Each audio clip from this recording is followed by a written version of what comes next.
Welcome to the New Rugged Order podcast, exclusively on the Hard Knock Digital Culture channel. Now give it up to your host, people, MM2K.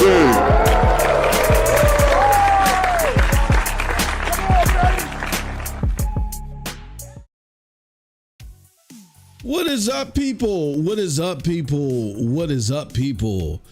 It is your boy, MM2K of Geeks, Cloud Dosage, Hard Knock Digital Culture, along with the co-host of this podcast, Cold Blood Sensei in the house. Back again with another NRO podcast. This is NRO Podcast episode 50. All right. And in this episode, we're going to be talking about the Xbox Civil War, the PlayStation 5 Q1 2024 bangers. And we're going to ask the big question that all of a sudden now, because Phil Spencer say they don't matter, apparently they don't matter, as the console maker in last place said they don't. That is, we're going to ask the question, do exclusives matter? But before we get into all that, do us a huge favor, please. Hit that like button. Hit that subscribe button, y'all, because we are on the cusp of 1,000 subscribers. And Cold Blood and I have been talking. We might be doing something special for you guys as we get over that hump. But it's all up to you and your participation. Hit that like button. Hit that subscribe button. Show us some love, please, as we get over the hump for 1,000 for the first time on this channel. But with that said, I've done enough talking. I'm going to now pass it over to my partner in crime, Cold Blood Sensei. Cold Blood, how you doing today, man? Great. Fantastic. Oh man, that Metascore for Final Fantasy is just making my wiener very hard. Watch out, you might lose an eye. Oh man. Okay. That's what's up, man. Yeah, we're gonna be talking about. I'm so happy. I'm so happy. It's finally revenge for all the bullshit. Yeah, we had to endure. It's finally revenge for all the BS these fucking bots been saying. What'd you say, though? Oh man. This is fucking Judgment Day. He said to throw salt in the wound of pulling out of the platform wars. He said, just to show y'all don't come back. The swift kick in the ass is the Final Fantasy VII Rebirth Metacritic scores. Yeah, interesting stuff, because it's causing people to now say, "Ooh, exclusives don't matter." When, what was it, Cold Blood, like 3 or 4 months ago, on the heels of ABK being signed, "Ooh, PlayStation, you're in trouble." You know, "Ooh, there's gonna be the new game coming out from Activision Blizzard. You can't get it." Canceled. And again, I made a video last night where I tried to be a little bit more diplomatic about this. But I'm bringing this up to say, I know we're poking fun here and there, but I'm bringing it up to say, well, I am, and Cold Blood don't give a shit. He don't give a fuck about your feelings. But I'm bringing it up to say, it's over. It's a wrap. It's done. Let's just be gone. Let's be done with it. There's an article that I want you guys to read. I'll just go over a snippet of it. I'm not saying that I necessarily agree with everything in the article, but I love the headline, I love the sentiment of the headline, and I really think that you guys should just check it out just off of that alone, just to get a sense of, just put down the weapon, John Rambo. Just put it down. Come on home. The war's over. You know. But with all that said, we got Twisted Sin in the house. He says, MM2K Gaming News, I see you eyeing that rise of the Ronin. Yeah, man, I was shocked about that revelation. Cold Blood feels pretty strongly about it. It's one of our questions when we get to that portion of the show. But yeah, I was shocked about the revelation about a certain mode being mentioned in the game now. But, you know, we'll talk about the timing of that soon. But yeah, I'm looking at that, man. Look, I'm a cloud gamer. Y'all give me, a lot of people give me a lot of heck about it. Cold Blood, we constantly go back and forth over it. And we need to start recording that shit, really, for the members. If y'all get us over 1,000, believe you me, the conversations, most, not all, the conversations that Cold Blood and I have and shit, we'll start recording them, because I'll be honest with you, sometimes they might even be better than the damn show. But yeah, even though we have those back and forths about cloud gaming, and I love it for my own particular reasons, and other people love it maybe for the same reasons or different reasons, I cannot deny in the Cold Blood talk about, watch out for the wiener, poke you in the eye. I can't deny the mighty schlong this quarter of the PlayStation.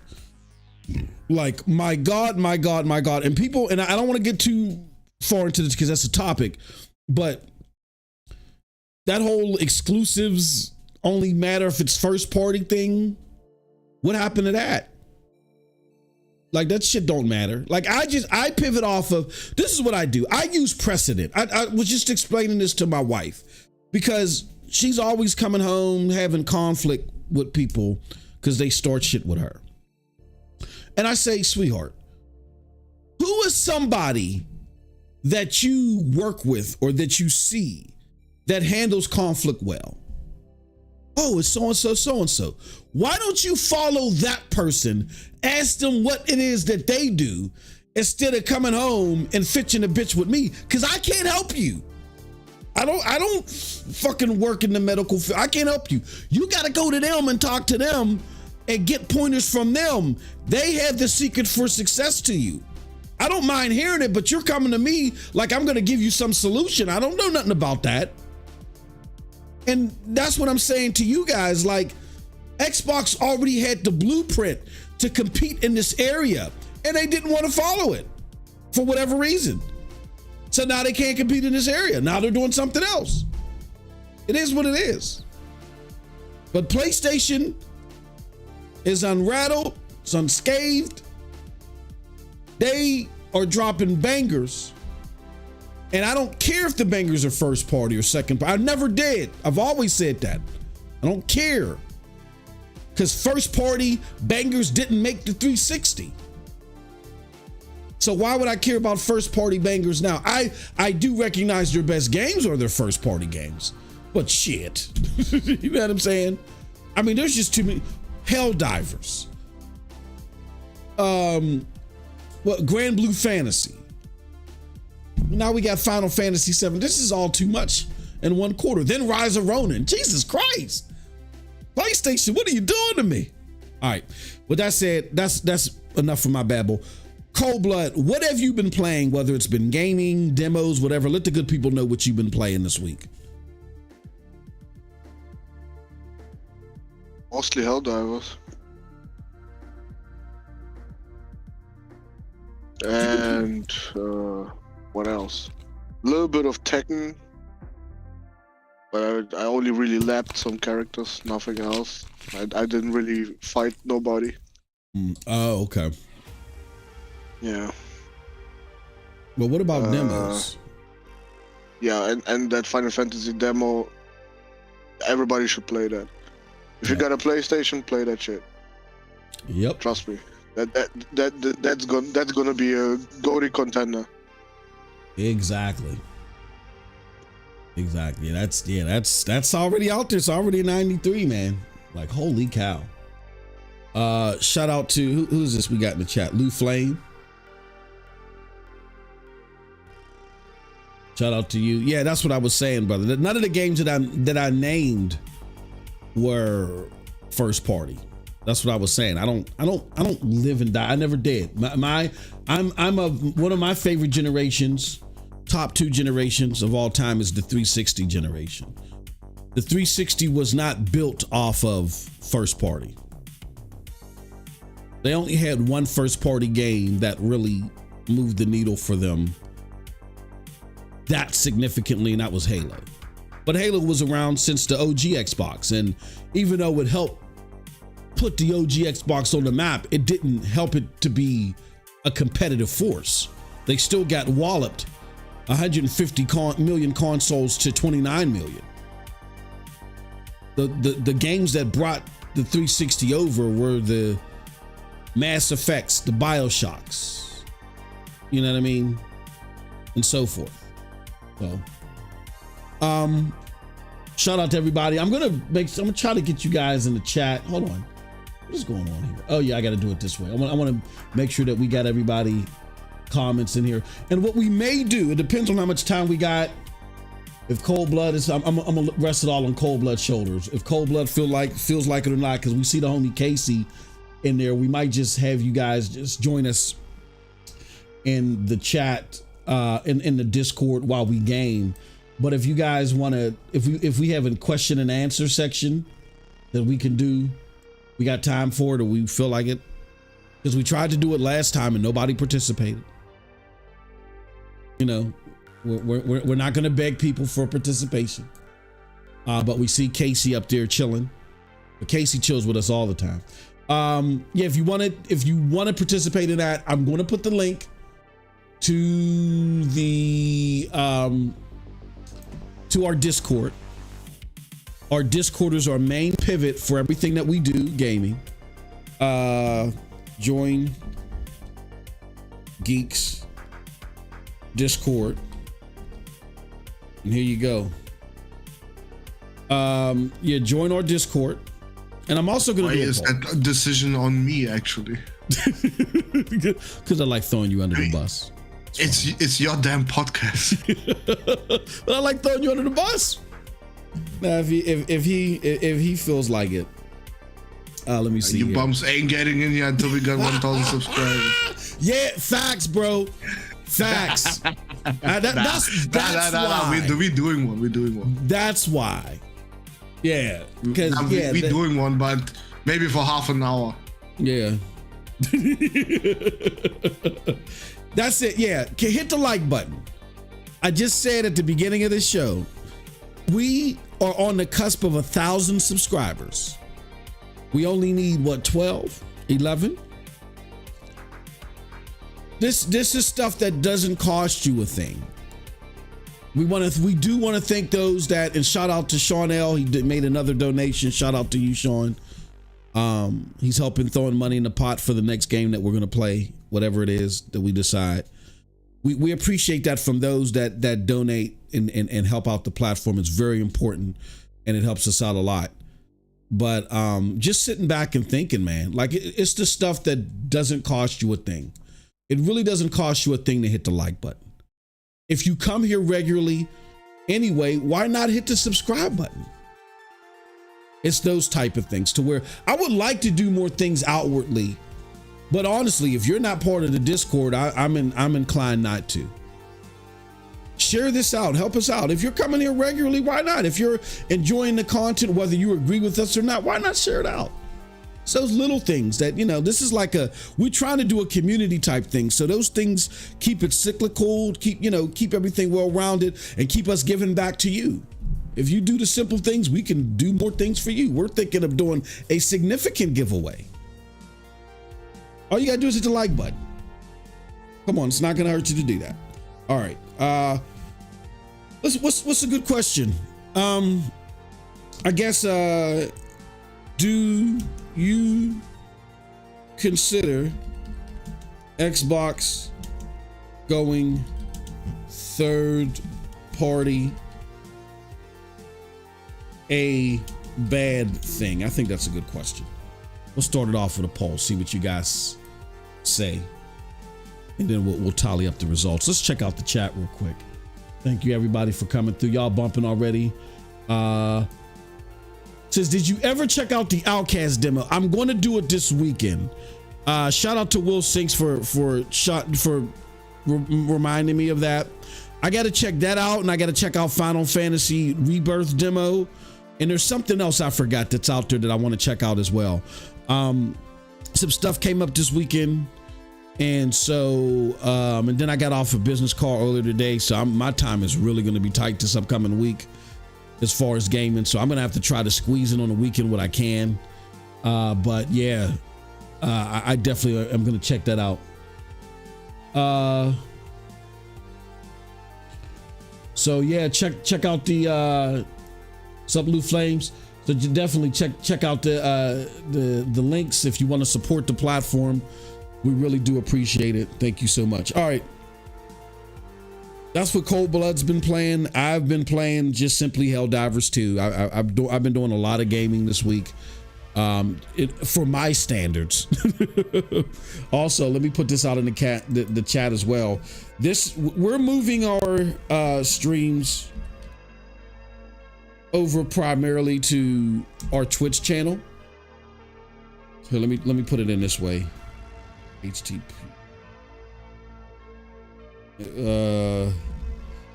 Because YouTube isn't recognizing the link.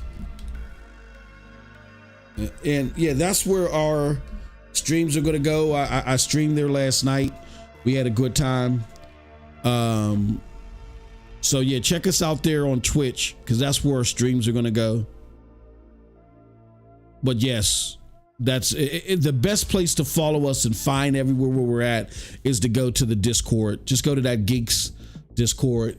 You'll even see the homie. You'll see the homie Casey in there chilling in the general gaming. Oh, he wasn't. Oh yeah, he's still in there. And then what we'll do is, if you chill out and hang out with him, we might bring you down, and we'll talk some. We'll talk some gaming if we have time. All right, let's get into it, y'all. Let's start with topic number 1. The Xbox Civil War. the Civil War going on at Xbox. And it goes as follows. As of February 2024, some Xbox gamers were reacting negatively to the news that Xbox games will be available on other systems. Let's put up a news article that highlights this. Some say there's no reason now to buy a new console in the future if all the games will be available on other systems. Others consider it a personal betrayal of their loyalty. This is an article from The Verge that shows you the first set of games. Grounded and Pentiment were announced for the Nintendo Switch at the Nintendo Partners Direct a couple days ago. And then it was announced that I think all four games, which are Grounded, Pentiment, Sea of Thieves, and Hi-Fi Rush, are coming to PlayStation. We've even noticed things where Xbox Xbox logos and stuff were removed from the marketing of the product. And I don't think did PlayStation do any advertising of these games at all anywhere? I don't think so. I think it's Xbox carrying the advertising. So with all that said, let's talk about a tweet from Xbox that came in lieu of all this that really set people off. And that was someone responding to this. They said the days of exclusivity should come to an end. That's a segue to our last topic. But they said the days of exclusivity should come to an end. Gaming is a better place when we can all play any game on any platform. And the official Xbox Twitter account responded, the biggest games will be more than just one platform.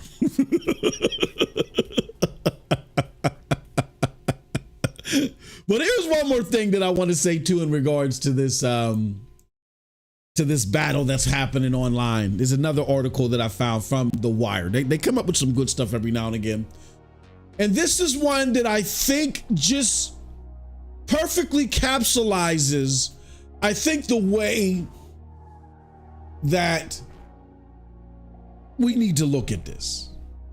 but I'm going to get Cold Blood's thoughts on this after we talk about this article. It says the console wars are over, but some influencers won't let them go.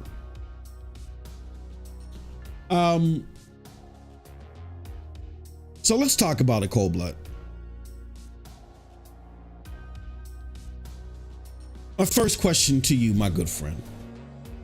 What went wrong in your eyes for Xbox that they couldn't compete in this space any longer? I know we've talked about that they really weren't a competitor since the 360 era, but what made them say, you know what? What went wrong for them? Why weren't they able to change that? Why weren't they able to be competitive like in the 360 era anymore? In your opinion? Console sales, right? Say that again. Console sales. Oh, console sales. Yeah. Yeah. I mean, it's as simple as that. The one thing that didn't matter matters now all of a sudden, huh? Isn't that ironic? Yeah. The irony is thick. Yeah. Satya looked at his check and said, "You motherfuckers ain't enough." Oh man, they were fucking up his pay. Yeah. Oh yeah, you're right. Oh yeah, you're right. Oh, definitely. Yeah. He had to get this Game Pass growth out of his payment. Man. Exactly. God damn. Exactly. Wow. Insanity. I mean, but why couldn't they sell consoles, Cold Blood? What happened? Why weren't they able to sell consoles? Well, I would say go ask Crap Gamer why, but I'm gonna tell you. Because they started putting shit on PC, and then all of a sudden all these fucking Xbox dudes became refugees on PC. Wow. Interesting. I mean, you don't even have the sales of the Xbox One, the worst generation. Mm-hmm. Yeah. Like, come on. Yeah. They've been saying, "Oh, this is our generation." Like, whose generation? The fucking 4 people that still believe in Xbox? Yeah, I mean, come on, bruh. They are so delusional. Yeah. And they also said, "Oh, exclusives don't matter. At launch, Falconeer is enough." Yeah. Like, come on. It was clear they just been capping their ass off for this platform because they are afraid they have nothing to talk about anymore if this console dies. Yeah. Right now, they live from the fucking Twitter and YouTube, what do you call it, fights with the fucking ponies, right? Mm-hmm. Yeah. They live off that shit. I mean, even Alex, that motherfucker, he's a PC guy, but he also lives off that shit. Yeah. That's why he will always say, "You ponies, you have no idea." Because he wants these fucking bots to still subscribe to him, just like all the other bots too. They want you motherfuckers that still believe in Xbox to subscribe to them. And give them donation money, super chats, and memberships, and all that stuff. And all they want to hear is positive shit. They don't want to hear none of the negative. Yeah. Yep. And that's why Xbox is where it is. They said Game Pass is great. The fucking quality of our games just went to shit, but Game Pass is great. Yeah. Because Phil Spencer said so. And all these fucking RDXs and GRGs, fuck you. You're the ones that killed the fucking platform. I forgot the biggest idiot of them all, Cody Eastwood. Thank you. You killed Xbox. Redfall's great. The best game I ever played. Come to find out 1 week later, it was shit, and I played it on a PC and not on the Xbox. Oh man. Well, I'm just ranting at this point, but it is what it is. I just put in the chat, Cold Blood has no chill today. Yeah, I mean, look, man, there is definitely truth in that sentiment, 1,000%, bro. Like, I remember trying to tell people, I'm not a hater, man. I'm not a hater. I came in here battling Porter Rock and other the ponies, quote unquote, and all the other stuff. Y'all, the videos are here. The evidence is here. I wasn't a hater. It's just that I was still running off of fumes from the 360 era. I was told in so many words that they were going to continue. They just had to rebound. They were going to continue the competitiveness from the 360 era. They were just going to be smarter and more innovative in doing so. And I believe that for a little bit, even though I didn't trust Phil Spencer's ability to execute on that. Always been leery about it. I felt like at the time there was still like a culture there. So I thought that could help get him to the place where we need to be. And little did I know that from the inside out, it was eroding. That whole competitiveness and the ability to fight in that lane was eroding because they were making changes and not pursuing things that were vital for them to be able to fight in that arena. And instead of my colleagues in this space being honest, even if they still liked the shit, even if they still thought it was, instead of them being honest and saying, you know what, this is problematic for them. Xbox might be changing. It is this. They're not going to they're not going to be able to battle in PlayStation's lane. They just kept pushing suck it pony, copium, salt mine and all this shit. Then salt mine came out of it. What the fuck is that? What are we, some West Virginia miners now on gaming? The salt mines. I don't understand. I think our greatest use is, yes, entertaining, but more importantly, informing gamers that don't know otherwise. Why are we using our connections and our access to lie to people?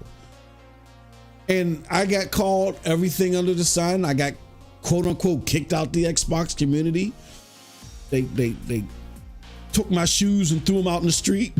You know what I'm saying? I was walking down the street barefoot like Huckleberry Finn with my clothes wrapped around a stick, and the rest is history. There's 1,000% truth in what Cold Blood just illustrated. By you guys not being honest and then pushing back on Xbox and saying what you're saying and what you're doing does not match, for one. Two, these are the things that you need to pursue. Instead of saying Game Pass is a major success. Look, if Game Pass was the major success that you guys were trying to push as far as being competitive in this space was, why the fuck would Satya Nadella remove it from his compensation package? That tells you right there, if anybody that has any iota of how businesses work, why the fuck would he remove that? You don't just remove it if you're just having a bad sector or a bad quarter, you know what I'm saying? Like, for instance, PlayStation, everybody's talking about profit margins, which just is crazy to me when profit margins just go up and down, you know, they fluctuate. But back in the 360 days and the PlayStation 3 days, when them motherfuckers were losing money, we didn't give a fuck, you know, who lost what. We knew we was getting some banger ass games. And them mofos did what they had to do in order to be competitive and stay on top of the other one. I mean, can you keep losing money? No, it has to be a balance to it.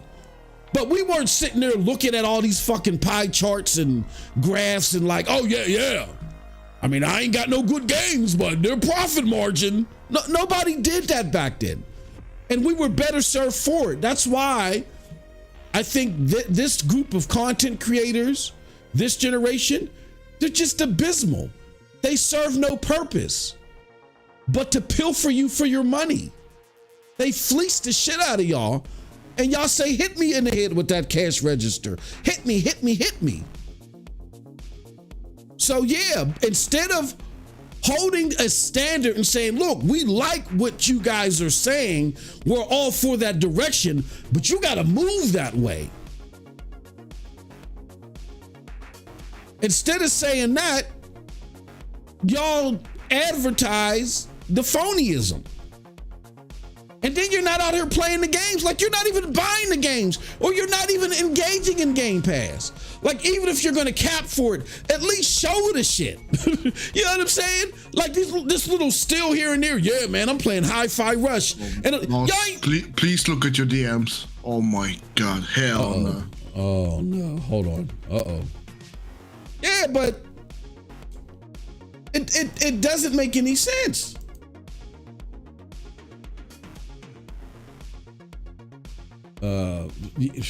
Yeah. Hold on. I think this is an older article. Let me see. Yeah, it is, but it's just telling. Oh yeah. Why the fuck these bots been saying that shit? Yeah. Exactly. But yeah, this is what Phil at times would broadcast what it is that they're trying to do. And then when y'all gave pushback, he would pull back a little bit, but then he got the content creators. Yeah, salt, copium, pony. And that's why we're here when we're here. When you don't hold your like, I gotta give kudos to the PlayStation 3, even though I did not like that generation at all. Like, there were some bright spots. And me as a gamer with a capital G, I bought like 3 PlayStation 3s. I sold them, after I was like, okay, I bought it to play Infamous, or I bought it to play Uncharted, and nothing beyond that tantalizes me. But I bought them. But one thing I'll give the PlayStation community is that when PlayStation 3 was kind of like in a rut and was underperforming to their expectations, they called them the fuck out. I mean, yes, were we battling? Were people talking shit? Yeah, you always, if you're a Pittsburgh Steelers fan and you see a Cleveland Brown fan, and if the Cleveland Browns fan says your quarterback sucks, you're not going to sit there and say, yeah, you're right. That's the Cleveland Browns, man. Screw them, man. Yeah, no, screw you. But once they were amongst themselves, they were giving PlayStation that business. And PlayStation pulled everything around those last 2 years, and it led into the PlayStation 4 generation. That's what you have to do. The PlayStation gamers didn't say, oh, this is acceptable, this is cool, everything is great, everything. They said, no, you guys should be dominating. What the fuck was this launch of this console? This was abysmal. This was horrible the way y'all approached this. Y'all need to do better. Then there's the DDoS attack. Then y'all get a DDoS. Oh, hell no. And it made PlayStation really go into its bag. The reason why that you're even getting free games or additional games with a subscription service was PlayStation battling back from those DDoS attacks from Anonymous way back in the PlayStation 3 era, and it made Xbox follow suit. So my hat goes off to them. That's what you're supposed to do. I get when you're interacting with the people across the street, you're still holding your own, but at least amongst yourselves, you're like, no, this is the direction you have to go in. And it's one thing if we say something to them, but we're not going to lie to our fellow gamers. This is trash. Y'all got to do better than this. Y'all are better than this. Y'all have a better pedigree. And they turned it around. Figure out what your issue is with Valve. They're vital. Figure out what your issue is with Bethesda. They're important. Clean this shit up, PlayStation, and they turned it around. What did y'all get this generation? Suck it, pony. And guess what? Now the ponies get to suck up all your shit on their consoles. And that's not what you wanted. If you're a genre-defining gamer who bought the box because you wanted that experience on that particular box because you felt like Xbox was going to do its best job in making it shine, and you're not, and you all may not necessarily be Game Pass gamers. And every game isn't cross-play. So you want to have a substantial user base on the console for when you buy even your third-party games. See, everybody thinks that the importance of the box is solely on the first party. No, if you don't have your exclusives, whether they're first party, second, or third, if you don't have them driving people to the box, because this is the way it works and it always works, then the potential of your box having a substantial user base is low. That means that if it's the box that you have, less games coming to your platform. Talk to the homie Will Sink. Will, I don't know where you at, bro. I know, again, that's my homie. We don't agree on everything, but he'll break it down to you. He's been a staunch Xbox supporter since the freaking beginning. He'll let you know that because the Xbox platform is not performing, there are so many games that don't hit the platform because they're not competitive in that realm. They don't come to this space. Will is talking about them all the time. So it's not just about the exclusives. When you don't have that draw to your box from the hardcore, that bat signal doesn't get sent to the casuals. And you then, as a result, developers look at their own resources and say, you know what? It just ain't worth it, us putting that game there. And then y'all miss out in totality. So if you're a gamer that games beyond Game Pass, that really wants to utilize the entire ecosystem, you're missing out by not pushing back on Xbox. And I can get mad at the creators. We can talk about the creators. Yeah, they contributed, but you're grown-ass men and women. Is this how you handle your life? You can't pay your own bills? You can't chew and eat your own food? Someone help me, oh God, help me with this, help me with these cold cuts, help me with this chicken sandwich. Is that what you do? You can't make decisions on your own. You can't use common sense and apply it and say, well, this person is saying this, but how come they're doing this? The PlayStation people of the PlayStation 3 era, they weren't hearing none of that. Were they battling Xbox? Yeah, screw you guys. But once they congregated amongst themselves, they were giving PlayStation that business. That's what a consumer does. So it is what it is. It's just over, man. There's no need to be salty. There's no need to be sore. There's no need to continue to placate to these content creators that want to fleece you and take your super chat money, that are like in flux and don't know what to do with themselves now, because our infinity for PlayStation, GFN, Xbox, whatever it is, PC, it's because of the games that they provide. The games are centrifuge. So it could be PlayStation. Look, PlayStation can give us what we want this week, turn around next week and shit the bed. And guess what? Cold Blood and I is finding the next platform to game on. We'll be pissed about it. We're going to talk about it, but that's not the end all be all of our content, because everything is centered around the games. You may have a box that you like or a platform that you like and you want to hear more about it. That's fine. So you go to said content creator that focuses on this and that. But to create these cults where everything that's said has to be positive. You can't criticize them at all. Even if things don't factually make sense, so what? Be positive, be positive, be positive. That's cult stuff. That's employee stuff. You're not an employee. You're not to support, you're not to handle consumerism as a cult. They actually work for you. They need you more than you need them. They need to be able to prove to the investors, yeah, we got something that's going to keep these consumers coming back. So you donate your dollar into us.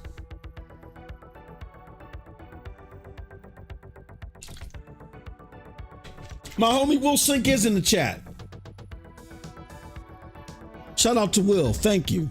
I spoke him up. He says, I've never been so unsure of the console in the future. And again, it's not about attacking. It's like drawing the line in the sand. Say what you want about Tim Dog. Trust me, plenty of people have. And I can't defend everything. It's not my job to defend another grown-ass man. He can defend himself.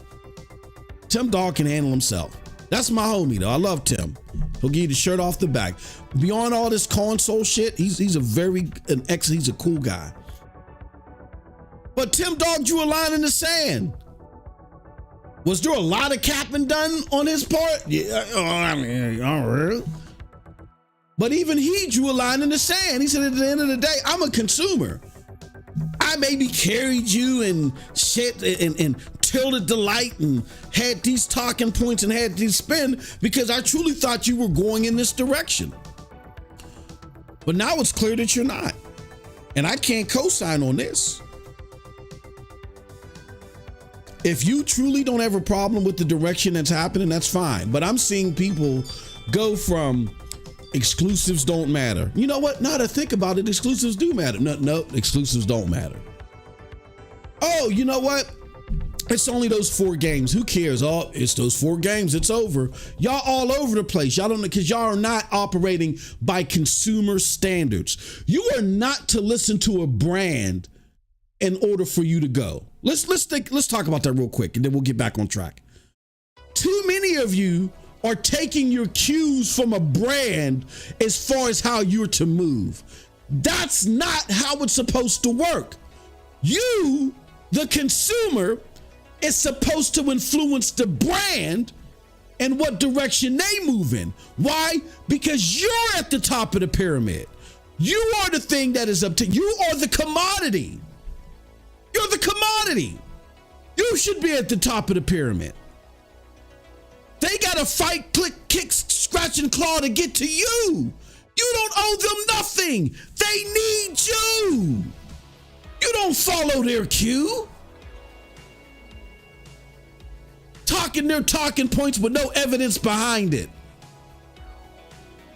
Do you understand the business that they need you to say, we got so many of these people periodically, investor, please give us your dollar.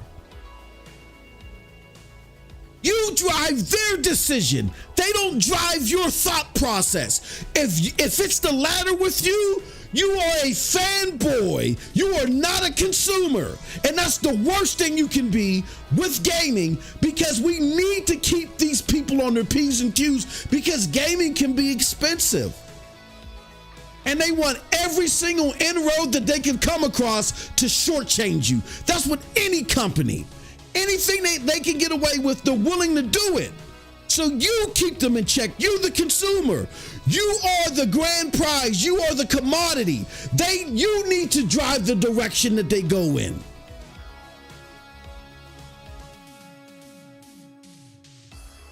And if you think any other way, you're wrong. Trust me. As someone who's been doing this for 25 plus years at a Fortune 500 company, sitting down with VP and figuring out the psychological things that we can do to get you guys to believe in our products and services. That's what marketing is psychology. We literally have to read books on psychology, take classes in modules in psychology to figure out how to sustain you and our service so we or product so we can go back to the investor and say, see, we got enough of them. You'll make money with us. We've captured enough of them. But just because we're trying it doesn't mean that you have to fall for it. You drive them. They shouldn't drive you. You got to get better at this. And all this fanboying and all this coating, green versus blue and all that. Look, outside of just bloviating and talking ish, that's all it should be. Like I said, I'm a Steelers, well, if I was a Steelers fan and I see a Cleveland Browns fan, yeah, I'm going to talk ish. But if I know my quarterback is trash, when I'm sitting with other Steeler fans, we're sitting there saying, yeah, in the next draft, them mofos better get a new quarterback. We're not sitting there saying, oh, no, we don't need a quarterback because that's what I told the Cleveland Brown person. No, there's a time and a space for all that bullpucky and all that talk back.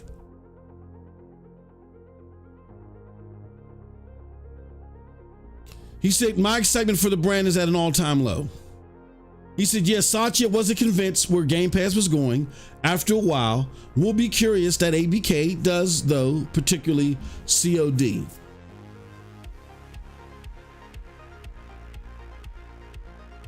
Yeah, I just, you got to change your habits. Nothing wrong with having a favorite brand. Nothing wrong with liking what they present.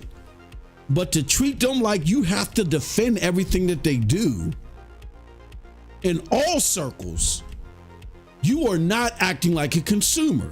You are acting like an employee. And they don't need no pseudo employees. They don't need them. They got trillions of dollars in their pocket. They got all this marketing power, all this prestige, and all these connections. They don't need you to get out of your lane and jump in theirs. They got more than enough employees. They got more than enough people to do that job for them, because they're not going to jump out of their lane for you. They're not. So do not jump out of your lane for them. You have a role. Play your role and let them play theirs. They work for you. You don't work for them. We had a PlayStation show.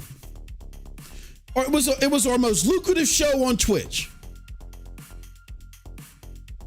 We started it because this generation, I was like, man, PlayStation is kicking it on all four cylinders, man. They're killing it. Then they came out with that abysmal, flip it, in my opinion, March showcase. And I said, nah, I don't feel right about this. Canceled the show. Canceled the show. No matter how lucrative or whatever, I can't be bought because I'm following the games and I'm following the mindset that is best suited to give me what I need. I don't sit there. The barter exchange works as you provide me a service and a product, I give you my money. That's it. As far as my obligation to you, you provide something to me, I pay you for it. That's it. I don't owe you a promotion. I don't owe you buying your hats and shit. I don't owe you being at a fan fest. I don't owe you none of that shit. You owe me because you want more money from me. You better give me more shit. That's the way I look at it. That's the way you're supposed to look at it as a consumer. Fuck all that other shit. You guys, y'all got it all fucked up. Y'all really do. And it's sad to see. It's sickening to see. I look at the PlayStation 3 era, an era that I wasn't digging at all, to be honest with you. That's just me personally. But I look at what those consumers did. Yeah, they talked their bull jive on the chats. I was there shooting them down. Yeah, I have 360s kicking, yeah, all the other stuff. But when no mugs was in their own circles, they was giving PlayStation that work. They forced PlayStation's hand. You gotta do better. You gotta get back to form. What is this shit? The rest is history. That's it for my rant. Sorry, Cold Blood. I just had to put that out there because we're ready to turn the page. I'm honestly ready to turn the page on this shit. Like, it's over. So there's, we covered the AAA genre defining space. Xbox is clearly bowing out of it. I'm ready to turn the page, but I felt like dropping something on these consumers because y'all ain't acting like consumers. Y'all acting like pseudo employees, and they're not paying you shit. Wait. They're bowing out of AAA development? No, out of the AAA genre defining space, out of, trying to battle PlayStation and battle the hardware and battle the ecosystem for that space. I'm not saying they're not going to make AAA games anymore. No, okay, good. Good that you cleared that up because that sounded like they're completely out of the AAA development. No, just out of as far as the platform is concerned. And the reason why we say that and we have that as our mantra is because we're under the belief system, and we'll talk about this more when we get to exclusives, that these consoles or these platforms inspire the best AAA games out there. It's no mystery. They need you to sell a box. They need to sell you a box. And see, this relationship that PlayStation has is the epitome of this. I didn't want to get into this too early, but I'll talk about this vertical slice, and then I'll go back to asking Cold Blood some more questions. PlayStation is the epitome of this. Let me see if I can find something. Hold on, give me 1 second. And this is why, even though I had to cancel my show, I still give them kudos on this front, because this is what they're still pursuing. Here it goes, right here. On cue. All right. Shuhei Yoshida, only 4 out of 10 PlayStation games make money, but Sony will always support talent. This is dated July 4th, 2014. Here's what it is. In this article, Shuhei talks about, he was at like a Barclay gaming conference, on a panel, and it was speaking about PlayStation and how they were bouncing back and everything. And they were asking, like, what's your secret sauce? He's like, look, man, we've recommitted and rededicated to the AAA genre defining exclusive. That's what builds our box. Even if everyone doesn't buy it, it influences, because it influences the hardcore, and that influence from the hardcore trickles down to the casual. It's so important to us, despite the risk, we're willing to pursue it. Now, what is the risk? He's telling you. Only 4 out of 10 PlayStation games will make money. And within that 4, let me see if I can find the actual quote. Oh, it's a hit and driven business. We look at our financial results of the titles, and probably 3 or 4 out of the 10 make money. And maybe 1 or 2 make all the money to cover the cost of the other titles. So we have to be able to maintain that hit ratio at a certain level to be able to continue in the business. So we always try to find out and support and help grow the talent. That's the most important work that I believe myself and some of my management team at Worldwide Studios are doing. So in other words, they know you want these games, those of you that are listening. And they know an effective approach is to get you, the hardcore, to buy these games, to flock to their system and promote their system by word of mouth. As a consumer should. Just say, you know what, I bought this system, I really like it, I like these games. And then the casual who's just looking for a place to play Fortnite and Call of Duty now says, okay, that's where I'm gonna go, because there's just so much enthusiasm about this platform. This is where I'm gonna go. That's a very risky proposal, because you're saying that you're accepting at least a 60% failure rate. They're telling you 6 out of the 10 are not going to hit its margins. But because you hold us to such a high standard, this is what we gotta do. And that's why I refuse to cover this week the bullshit about, the margins are bad, but PlayStation 5 Pro is going to save us. It's bullshit. It's stuff that you don't have to worry about. If they're not in the threat of losing business, which Sony is far away from, you let's say NBC and investors worry about profit margins. That's an investor's lane. Their margins are not low enough for you need to be concerned as a consumer. You don't worry about that shit, because they're not losing money.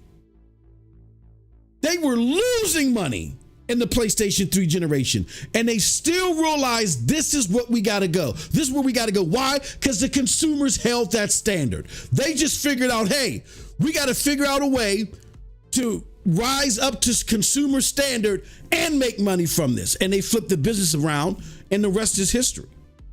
I didn't see that same level of consumer expectation from the Xbox community. I got to keep it honest. Now, people like, I think Will Sink and so forth were out there doing that, but the majority of you weren't. Instead of creating a standard like this, where we don't give a fuck what your profit margins are, you better do, if you want our money, that's what you get paid for. That's what you make 6 figures for. You got to figure that shit out.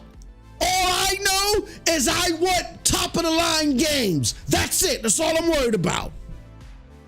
I want top-notch games. If I see a multi-plat, it better be on this damn platform. That's all I care about.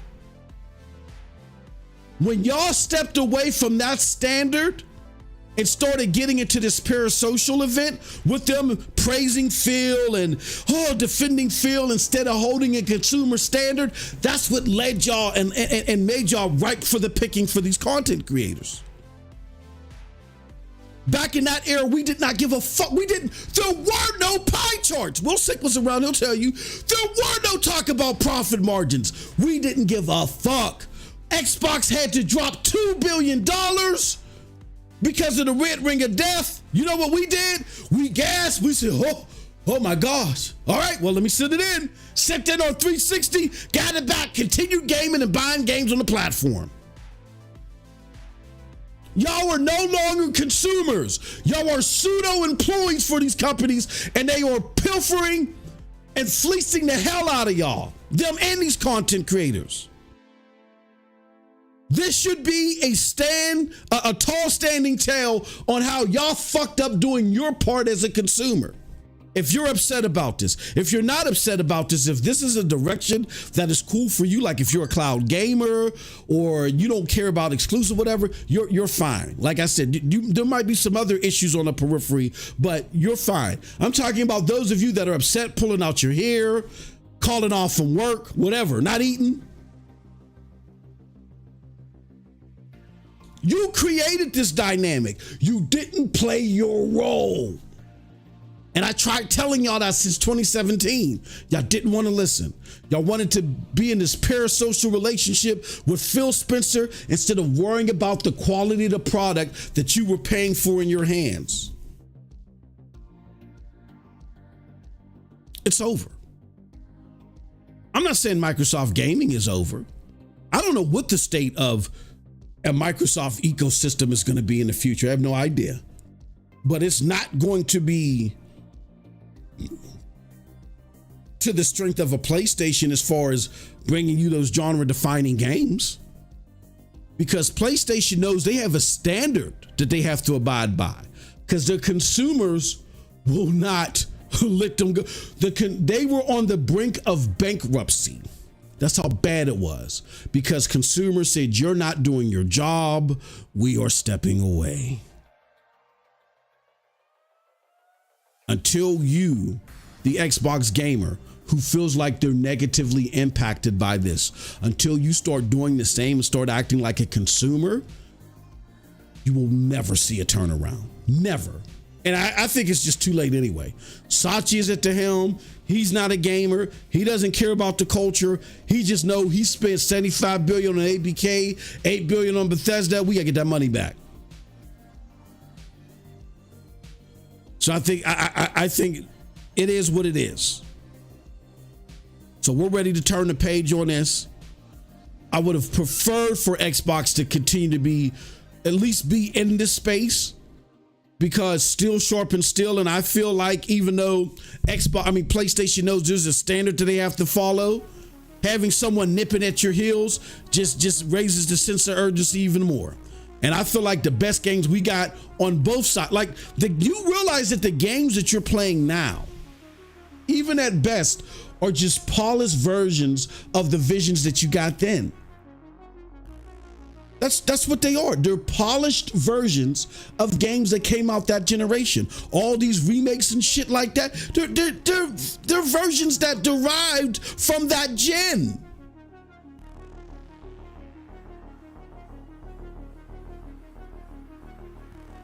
We get the best. I'm not saying we're not going to get good anymore, because PlayStation has a standard to step up to this. Why don't go for all that fear mongering? Oh yeah, games are going to be $900 and PlayStation is going to drop trash from it. I don't believe in that fear mongering, but I do believe that when there is pressure on the heels, you do perform better. Even I wouldn't mind even better. And I wouldn't mind somebody on the other side providing some killer knockout shit as well. But when they don't have to, because your consumer base doesn't hold you to a standard that is indicative of that, then you see what happened today. I want everybody to reflect on that. How your decisions were like a set of dominoes that led to today. You can't change Xbox's decision now. The Titanic has turned. But what you can do is use what you've learned today, the experiences that you've learned for not doing your job, and do it next time. Not just for yourself, but for the greater gaming community, to make it better for all of us, damn it. Because this was bullshit. It should have never ended this way. A lot of you got to just look in the mirror and say, I own it.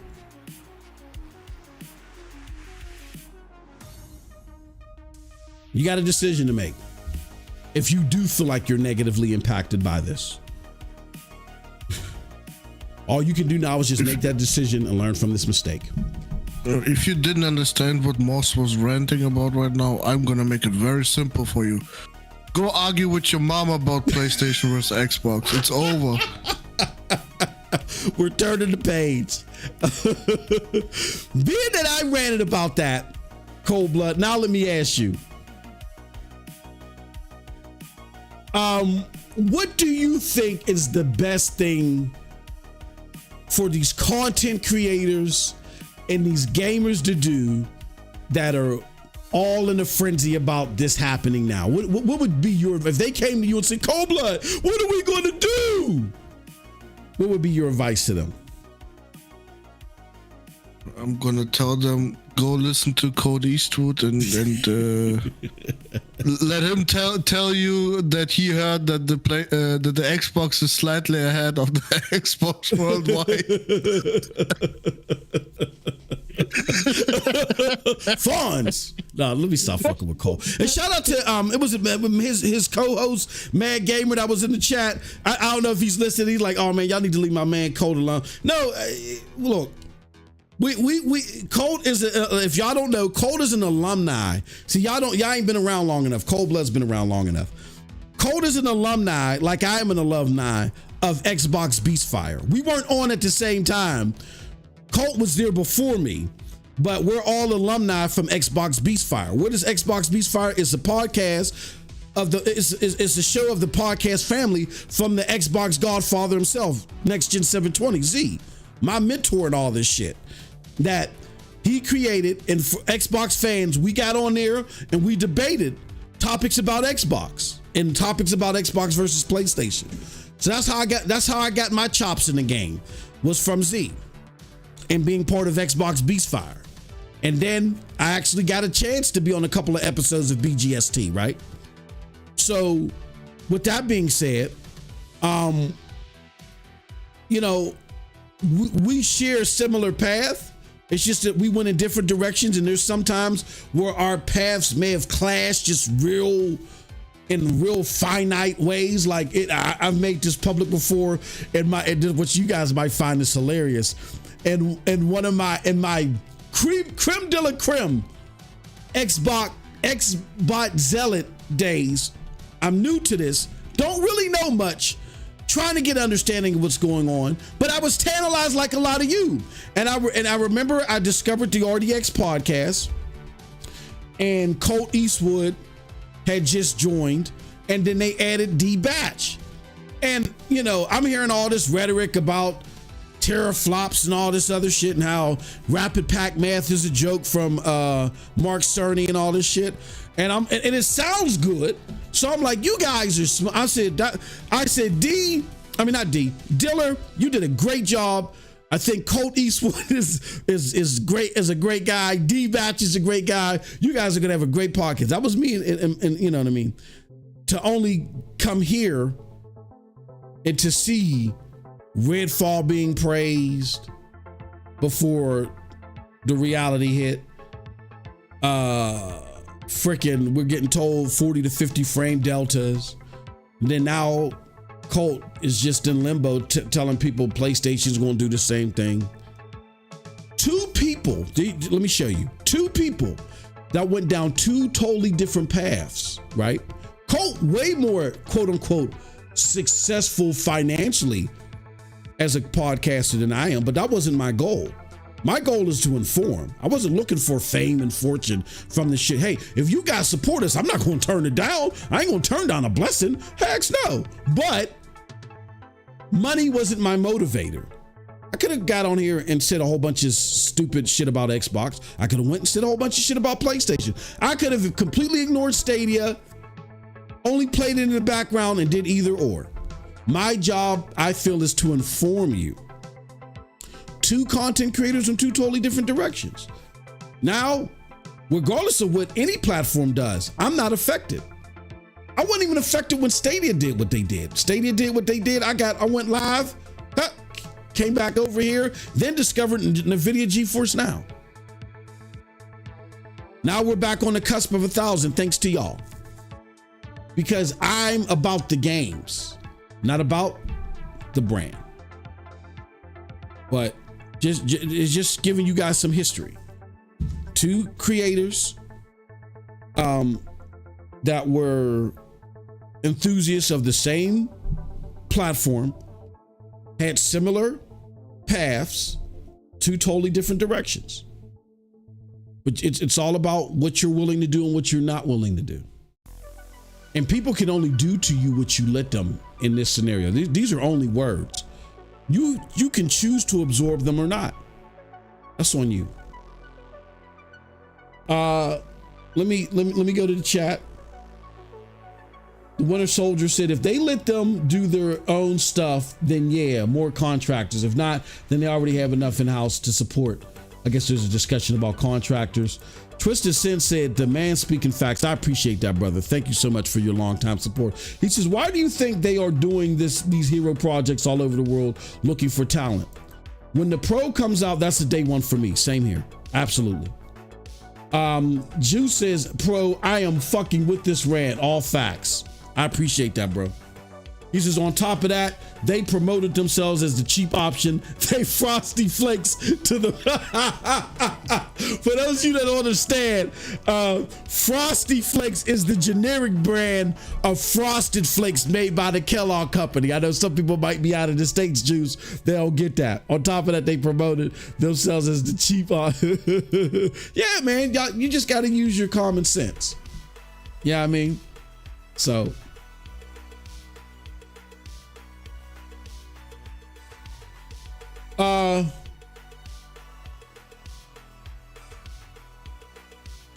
So what that's it. Oh, so Jay Gaming says, shout out to Jay Gaming coming back. He says, so you're saying Xbox isn't competing anymore and we will be able to play Hellblade 2, Indiana Jones, Fable, Blade. Here's what we're saying. Jay, think of Ubisoft. Ubisoft is a third-party publisher. They have their own streaming service or their own subscription service in Ubisoft Plus. Is every single Ubisoft game on console? No, there's some exceptions because it's just not feasible to put on console. But they mainly operate as a third-party publisher. And just imagine if Ubisoft came out with a stick or a stream box. In the lines of Tencent. Tencent is rumored to be doing that. So yeah, just because they're going third party doesn't mean that every single game is going to be on a console. No. Every single Ubisoft game isn't on a console. But they are not defining themselves as we're competing in the platform space. Their main thing is we want you to engage with our games. They don't care where you engage with them at. They were restructuring their business model for you to primarily engage with their games, whether that be Game Pass, their streaming stick or box, a legacy console if you still have one, a PC, a PlayStation or a Switch. Xbox Now, their business model is shaped around you going to their game or bringing their game to you. All right. If you don't believe what I'm saying, then we got to do what we did last show, Jay. We got to bring you back to what your Lord and Master, Phil Spencer said. He said what he's permitted through the Xbox account. They're saying the biggest games will be more than just one platform. You tell me what that means, brother. You tell me what that means, brother.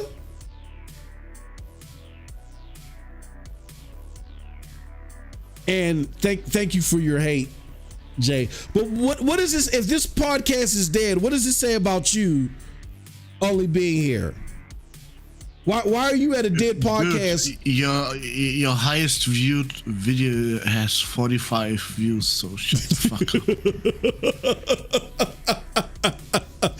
Like, I don't even want to hate on, bro. I'm gonna let Cold Blood go Cold Blood. I'm not even gonna hate on you, Jay. I'm just gonna say, which Cold Blood brings up a very valid point. But what I'm gonna say to you, Jay, is if it's dead here, what does it say about you if it's quote unquote dead?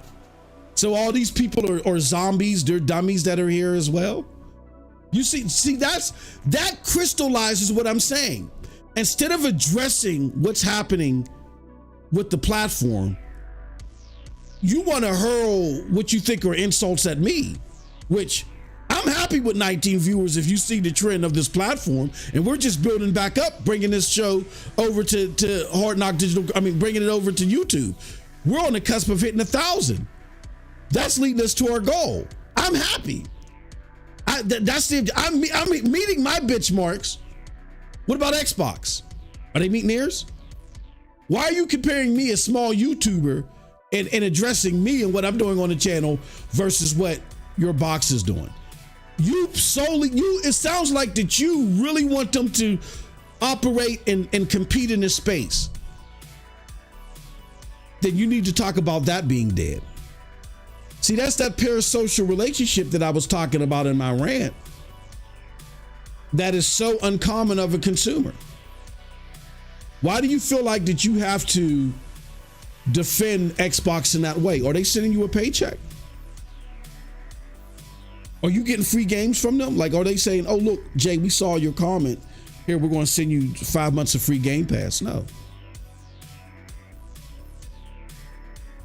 Like, truly sit there and think about why it is that y'all react and y'all handle facts the way that you do, and really take it with you to the next competition.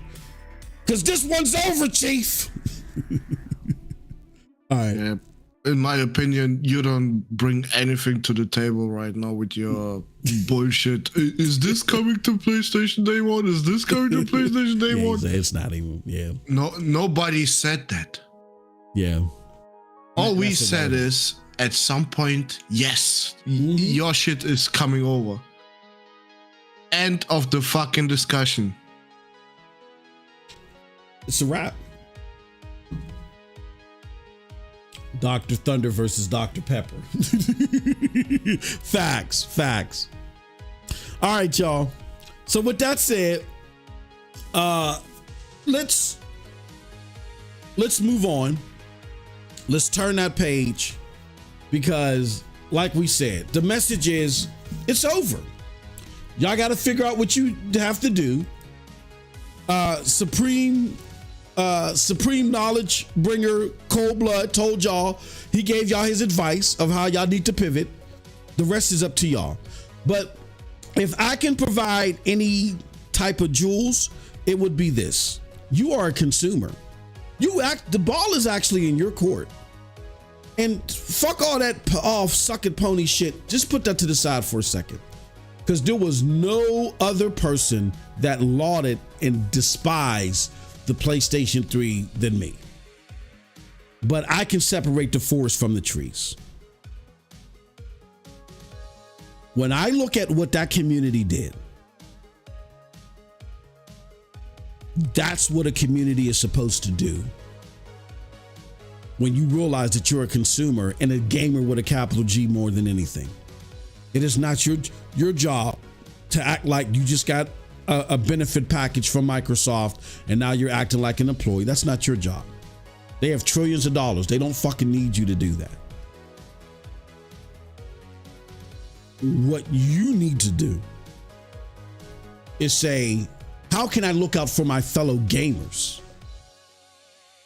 Actually, I can go on another rant, because then that kind of like boggles me. Like, why would you want to defend a multi-trillion-dollar company that has all the resources in the world, but you're willing to do that off the back of your fellow gamer who may only have $500 that they had to scrape up to spend, may only have like that $70 to spend every 5 months? You would rather fleece them for the sake of $1 trillion company, opposed to help them out to do the reverse. To me, there's a type of sickness to that maybe there's nothing else I can say to that. But I will say this. For those of you that got caught in the whirlwinds of a lot of this garbage that was said out here, understand that the ball is actually in your court. There's nothing better that I think you guys can do than go back and look back in time. Look at what was being said during the PlayStation 3 days. Look at what the comments that they were saying to them. Look at the standards that they set, and look how that set the trajectory for PlayStation going forward. I think that is the prime example of what you need to do, is how you can vigorously support something that you really enjoy, but still stay in your seat, in your lane as a consumer, and make things better for gamers. Because I think gamers are better because of it. All right, with that said, we've turned the corner on that. We are now one more advice to all the J Gamings and True Virgins of this world. Listen to what Kid Smooth said. The best bot. PlayStation just can't fucking lose. Yeah. Can't lose. And sip some 60 meta tea on top of that. Because that's what y'all like on your fucking Xbox. The 60 rated games. Yeah. And True Virgin, hey, own it. Yeah, I said it. Game Pass for the win, yes. That is the only fucking thing you got left on your box. Own it, yes. If Hellblade comes out for PlayStation at $70, so be it. You got it on PlayStation, on Xbox for free. Yeah. Play those fucking games. Don't just talk about them. Yeah, play them for crying out loud. Start using your Game Pass for what it was meant for. Playing games. Not for, I'm going on Twitter say, oh, look, Game Pass great, Game Pass great. Nah, play those fucking games. You use your fucking $15 that you always pay every single month. Yep. In J Gaming, he said, "Hey yo, Juice, stop it!" This he said, "Game Pass is the Tubi for games, though." For those of y'all that don't know what Tubi is is like this run-of-the-mill video service. It's like similar to Netflix, but it has like video. It has movies that people made with their iPhone 3 and shit. It's like some of the worst movies you ever see out there. My wife watches that trash all the time, Juice. Oh, that's funny as hell. Yeah, Jay, you talk about 59 games, 59 rated games like Forspoken. But see, that's the thing that I spoke of earlier. We're going to move beyond this because you're not arguing in good faith. You're trying to be the pseudo employee. But it's back to this. You're proving our points. It's like Shuhei said, we're going to have a 60% failure rate. Now, as far as I'm concerned, it's not my cup of tea, but I can see where Foam Stars could appeal to some people, so maybe they'll turn it around. They could appeal to that demographic. It's not a bad game for what it's trying to be. Forspoken, is it a 90 banger? No, but it's a fun game. It's a good game. I've even seen Xbox people who've played it, didn't listen to the rhetoric, and said, you know what, Forspoken is not that bad. Once you get past the rhetoric that's out here, just from the fanboy war. Even that Phil Spencer guy, he said he liked Forspoken. So, like, you guys understand that there's going to be these games that don't hit the margins, but I still got a beefy lineup because of it. I still play Forspoken, and I got a beefy lineup because of it, whether it has high margins or not. That's not my problem. My thing is that with those games that may not hit the margins, I'm getting games that do hit the margins. I am getting Final Fantasy the latest Final Fantasy game. I'm getting Marvel Spider-Man. I'm getting Final Fantasy VII Rebirth. I'm getting Helldivers. So for all the games those 2 games that you named that did not hit their margins, I'm getting so many other games that whether they hit their margins or not are not important. Let me not say that. For games that may have not provided what we have wanted them to, I'm getting so much more that are. And that's because PlayStation is being held to a standard by its consumer base, and it's willing to take that risk, and that's not happening across the street. So yeah, you can name. Did you see anybody besides fucking Jay Barry and Persona hype up Babylon's Fall? Come on, man. Exactly. It was not even a PlayStation 5 exclusive, you dumbass. But here's the problem with that. Which, like I said, he's arguing in bad faith. He feels like he thinks that he's going to get like a Christmas bonus from Phil or something. I don't know. But the problem is that PlayStation's worst games feel like the majority of Xbox's best games. I'm serious. That's why the user scores are low. That's why Starfield is not a game that can even compete with a 12-year-old Skyrim. You saw the Sakana reports or the NPD reports. Starfield is not even in the top 10 games played or bought anymore on Xbox. It's not even in the top 10 played.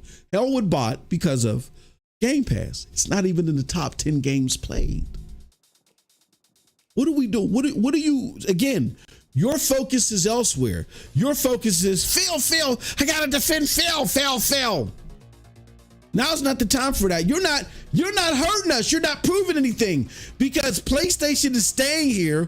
I get to play Final Fantasy's 7 Rebirth. I get to play Grand Blue Fantasy. I get to play Helldivers. Those are games that people want to play. And the shit you got, nobody wants to play.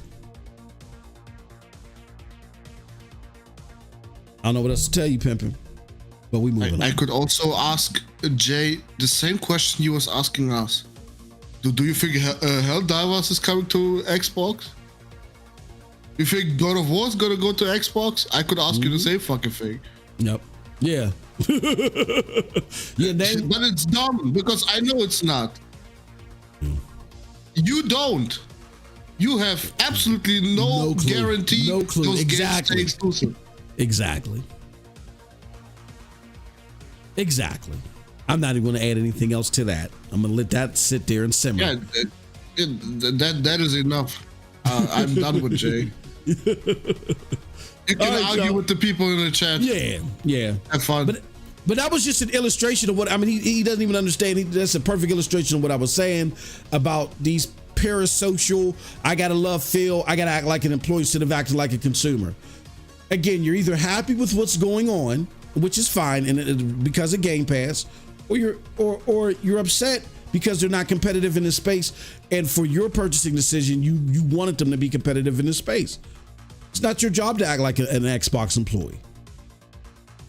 You can be like Will Sink, be happy and enjoy Game Pass, but not defend them in this realm because I don't think it's defendable. They made assurances to gamers that this is the direction they were going to go, and they did not hardly hit any of those marks while telling you something different. It's your life. You do what you want to do with it. All right, we are moving on. PlayStation 5 Q1 bangers.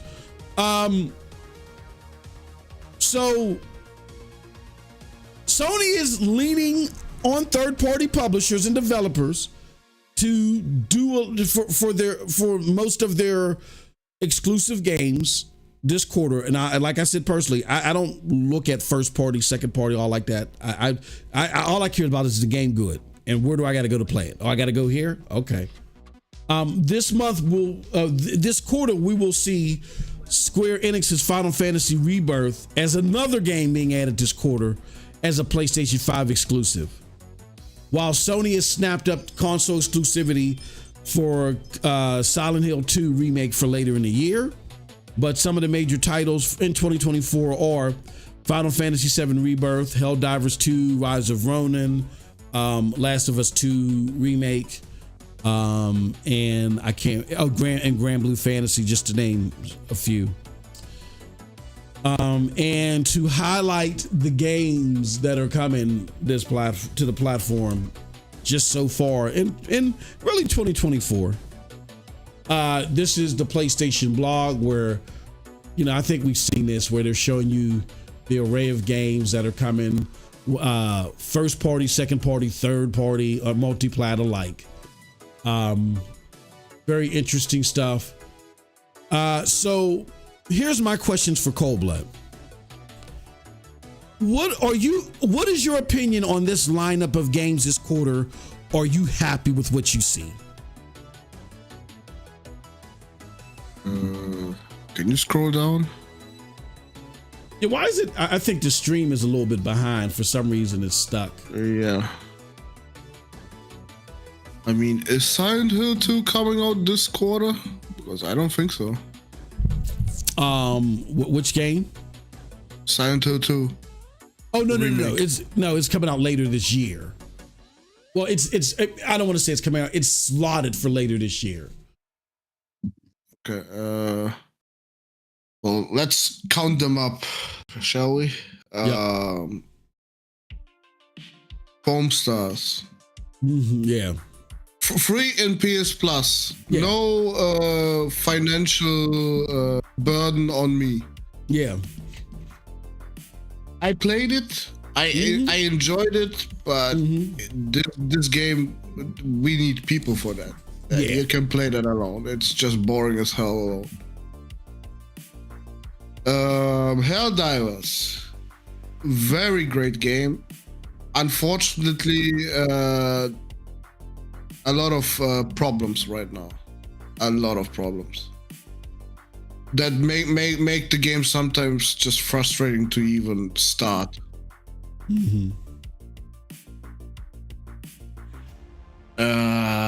What else do we have? Grand Blue Fantasy. Grand Blue Fantasy, awesome game. Beat it, loved it. But the mobile undertone of it made me think they try to save this game after they try to make it a mobile game. They try to save it and make it a console game with funding from PlayStation, I guess. Yeah, that is probably what happened there. Yeah.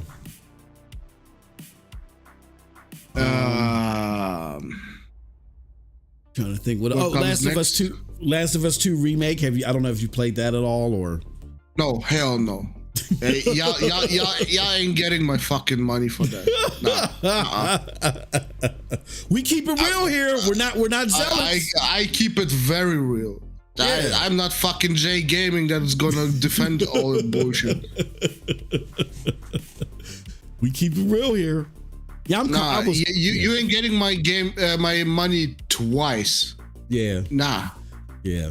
That update, it better have been a fucking free update after what they did with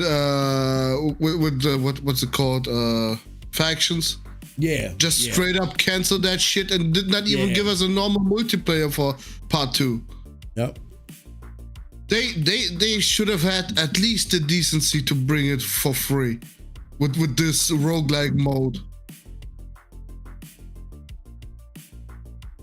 Well, Final Fantasy VII, probably game of the year for me already. Before I even play it, but I just know it's gonna be fucking amazing. Well, you've been playing the demo, so. Oh yeah. My god, I loved it. Just a little snippet of just walking around, I just know this game is gonna be fucking amazing. 100 hours at least of just fucking pure enjoyment. What else do we have? Stellar Blade. Yeah, Stellar Blade. Don't know if it's gonna be great. Looks great for now. The combat looks amazing. But my issue is with the story. Is the story gonna be good or not? That is where I'm like, are the characters even likable? Because yeah, they look great, the character, but are they also great characters? That is my concern. That's your concern. Yeah. And then last one is Rise of Ronin. Rise of the Ronin. Yeah. Oh my God. What the fuck was PlayStation thinking? Like, how do you not mention this game is a 4-player co-op game? Yeah, I don't know. Yeah. Like, what the fuck? This should be mentioned the moment they decided it's gonna be co-op, or at least have a co-op. My God, whoever marketed this game should be fired. I'm telling you. Because what the fuck? Why do we find out in a FAQ about a fucking co-op? Because right now, I would have said to Moss when the last trailer dropped, "Hey Moss, let's get that fucking game and play together." Mm-hmm. I would not have known that without this FAQ. Like, what the fuck? Yeah. That is true. Yeah, I don't know. What are y'all thinking, chat?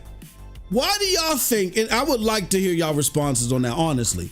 Why do y'all think that they will hold something like that back and really have it, if someone had to discover it? Do you think we have an example in chat right now? Someone didn't even know this shit is co-op. Yep. What the fuck? Yep. What do y'all think? Why do y'all think that they did that? Why they held that piece? You think that because they wanted to get they thought in the back of their minds, oh, if we promote this like a single player game, it'll get more hype or something like that? Why do y'all think they did? I don't know. I'm gonna be honest with you. I don't know. I mean, I'm excited to hear that it is, but I don't know. I am excited now, but goddamn, I could have been excited already 6 months ago if you fucking announced it back then.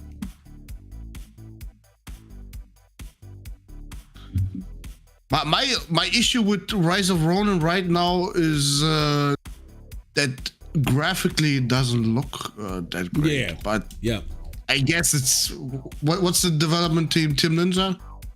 Yep, that is right. Yeah, they're not known for that, right? They're not known for graphically great games. Exactly. True Virgil, it's we're talking about Rise of Ronin. Rise of Ronin is co-op, and someone I thought Rise of Ronin is a game where the character is already decided. Yeah, no. I guess you have to create your own character in there. Mm-hmm. I guess because they just always showed what one Japanese dude that had long hair, and I assumed it's the main character. Yep. I guess that's also now confirmed in the fucking FAQ for whatever reason. Yeah, I think there are some people though that are nervous. No, Roger, it's not in welfare pass.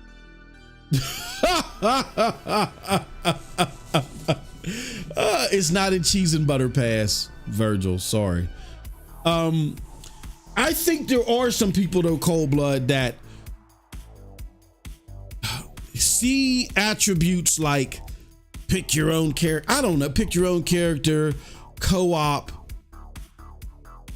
and they kind of look at it less favorably, as in just a fully scripted, this is your character type of single player game. I think they were trying to advertise it like that because they felt like that the latter, letting people know what was it all encompassed, what people would like overlook it.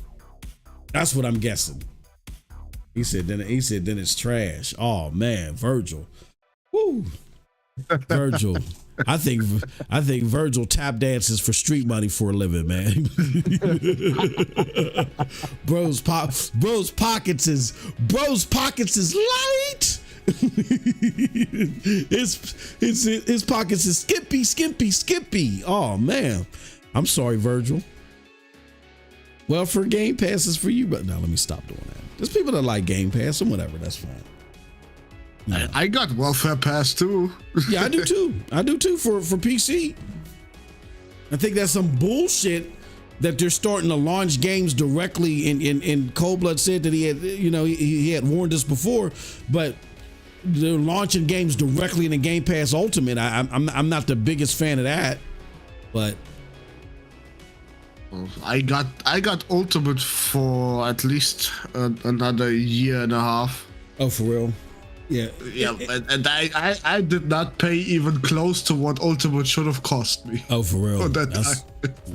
Not even close. If I can find a deal like that or something like that, I'll get it then. But that's only after a significant discount. Because fuck that. I can tell you how you can do that. Have a VPN. Buy Xbox Gold keys in Turkey for absolute cheap. Okay. And then transform that shit into Ultimate. That's how I did it. Oh, for real? Oh, okay. They still let you convert? It's no secret. Yeah, you can find tutorials to that everywhere. Oh, yeah. You can still. Oh, you know what? Can you still do that though? Even if you've already. Okay, I'm gonna check it out. I don't know. Okay. Because I had a new account, right? So I have no idea. PK Gunplay brings up an interesting point. He says, hold on. He just had a good comment. Oh, he said, but to be honest, it hasn't been marketed very well, talking about Rise and Ronin. That's a Sony problem. They did the same poor marketing with Helldivers 2. What do you think about that, Cold Blood? Nothing to say, yes. Absolutely. Yeah. I'm not so mad at them about the marketing for Helldivers 2. It was hard to explain it. Because it's unique. I think there's many problems with Helldivers 2, even though I love it and I'm like fiending to play it every day. Like as soon as this show goes off air, that's what the fuck I'm doing.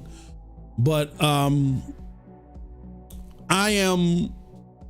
don't think the marketing was too horrible because nobody knew it was going to be this hit. But yeah, Rise of Ronin is a curious situation. And I wonder who's behind that. That's a very, was it the developer who said, oh, we just want to show you this and make it look like this, or was it Sony? You had to get Sony's approval because Sony knows what the game is. So, whether it was their decision or the developers or the publishers. Why the fuck did we just lose a subscriber? What's going on here? I don't know. Somebody's mad. Somebody's mad. Oh, man, fuck. Welfare pass. So fuck with you, man. Fuck you. Sorry. And I'm glad Cobra brought that up. As a reminder, Cold-Blood, how do you want to do? We're thinking about doing a giveaway, but I don't know if should be a giveaway to the bridge to 1,000 or we do the giveaway once we get to 1,000. We might. I don't know. We'll figure it out. You want $100? Yeah. Subscribe. Yeah. Goddammit. Yeah. If you want $100 at the very least, we might do more. If you want $100. And if you want an opportunity to win $100 in credit towards your whatever platform you want, subscribe. That may be what we do. I don't know. But the closer we get there, you know what? I might make that the driver. Yep, fuck that. I'm with Cold Blood. I'm not doing it just to do it. When we get to 1,000 subscribers, and we're only like, 13 away now to somebody unsubscribe. Once we get to 1,000 subscribers, we're going to do a $100 giveaway towards any game platform of your choice. Steam, Nintendo fucking Stadia, if you GFN, whatever. You want some Stadia points? I won't sing your shit. No, I'm just joking. We sent you the Stadia Premier package. With a picture of that dude with the fro in them original dumbass commercials. Yeah, that's what I'll just write 100 on that. We'll send you our signature and shit. No, but you want $100? You know, that's see, Cold Blood. That's why I run everything through you. You think I was joking when I was throwing you under the bus? I run everything through you because you spot check perfectly. Yeah, no, fuck that. When we get to 1,000, we're going to have a $100 card giveaway, and I might throw in some more shit. But it's up to y'all. I ain't fucking around. Fuck that. Share that shit everywhere. Yeah, share it everywhere. We get to 100. I mean, we get to 1,000 subscribers. The moment we get there, I'll do the giveaway. I'll do the giveaway, and you know, those of you that are supportive and part of that subscription base and all other stuff will have an opportunity to win. So that's how we're going to do that. And again, you can get with $100. Oh man, a year of Game Pass. Yeah. Oh shit, man. Yeah, how much welfare pass you could get, man? Oh man, they might send you a free turkey too. Yeah, yeah. Do it. Cause especially if you're a PlayStation gamer. God damn, there's too many fucking games this year, bro, or this quarter. Y'all, I need that 100. We need that 100. Y'all, you need that 100 on the PlayStation this year, man. I can't remember the last time I've thoroughly gained on GFN was when I did the demo when you were razzing me where I did that demo for Banishers. As soon as I did that fucking demo for Banishers, cloop, right back to Helldivers and Grand Blue Fantasy. Oh man, yeah, PlayStation is doing it this quarter. I'm sorry. They are killing it. He said it's $200 for a year Tubi Pass. Yeah, you guys want it? Hit that subscribe button, man. Hit that like button too. We got 21 watchers. You know what? That's the thing. Until we hit 1,000 and these likes start matching the fucking viewers, I don't think I'm giving away shit. And I might make it 150. I might. I'm gonna be like Phil Spencer. I don't want to guarantee anything. If you feel that way and want the $100, yeah, get on sharing that shit. If you get share there, that shit, you get your chance for $100. Thank you. Juice says, I'm with you, bro. He said they are killing my pockets. They dropping game. It's crazy this quarter. It's truly crazy. They were killing my pockets. Like I was arguing with Cold Blood about like, you know, how I rated the last state of play. And I was like, but I need to see more. And I need to see more. And I don't know if we do need to see more. We know more is coming. We at least know Concord is coming. I don't know where you guys fall about that, but we know more is coming. But fuck, these are too many games. Like Helldivers is taking my soul, and I can't even get back to Grand Blue Fantasy. Remember Grand Blue Fantasy? I said to y'all was my GOTY nominee. Now we got Final Fantasy VII Rebirth, and I got people that don't even like the Final Fantasy games and these remakes talking about this one's the shit. Like, bruh, it's ridiculous out here. True Virgil said you always mention the Phil. Look at him, he cried. Even your favorite Xbox show, Paris, loves Rebirth. Yeah, he was. I don't even like these games, but I like this one. Like, oh shit, okay, Paris, no, where his bread's about to get buttered. he about to jump on that PlayStation bandwagon again. How the fuck do you play the Rebirth if you didn't play the remake first? Yeah, that is true. Yeah, I mean, you can, but you're gonna miss so much context. You're gonna miss a lot of context. I would imagine. I would definitely imagine. But yeah, man, if y'all want to understand the greatness that's out there, regardless of what platform you play on, Come on, just show some support, show some love. Please hit those like buttons. Come on, let's get these likes up to 20. Come on, let's do that. All right. So you answered the Rise of Ronin thing. I can't understand it. Last question. And no, wait. And the worst thing they could have done is put this release date on the same day Dragon's Dogma 2 comes out. Oh, is it the same day? Dude, I'm telling you, Rise of Ronin is gonna get killed by Dragon's Dogma. That is. I can already see it. That is, unless Dragon's Dogma is that rumored 30 frames per second. Now we heard that it's fucking unlocked 60. Oh, it is. Oh, okay. Well. Now we heard that rumor too. Shit. Oh. Someone's lying. Yeah, someone's lying. Yeah, if Dragon Dogma is 30, then I think Rise of Ronin got a chance to really like buck them, at least on the PlayStation system. Yeah, but gamers really don't deserve Phil. Yeah, you're absolutely right. He's a fucking joke of an exec right now. Y'all really don't deserve him. Yeah. Well, maybe they do. Maybe y'all deserve him, man. All the capping they've been doing? Nah, they don't deserve him. Maybe they deserve somebody that has not hit any of the major benchmarks since he's been CEO of gaming. Bring back Donnie D. Yeah, bring back Donnie D. And trust me, Donnie D was already at the bottom of the barrel, but we didn't think you could get any lower. But shit. And you know what? I like Virgil way more than Jay. Virgil is at least somewhat funny. Well, yeah, Virgil's always cracking jokes. Jay think he's triggering. When he left, he said, "Sorry that I'm triggering you." Think he's triggering somebody? No. Virgil's always been in there cracking jokes. He be over at Z's podcast. That's how Virgil came over here. He was over at Z's chat, cutting jokes all the time. I like Virgil. Jay thinks he's triggered somebody, and he really like, I can see him fist pumping when he gets off the computer and shit, like he really did something.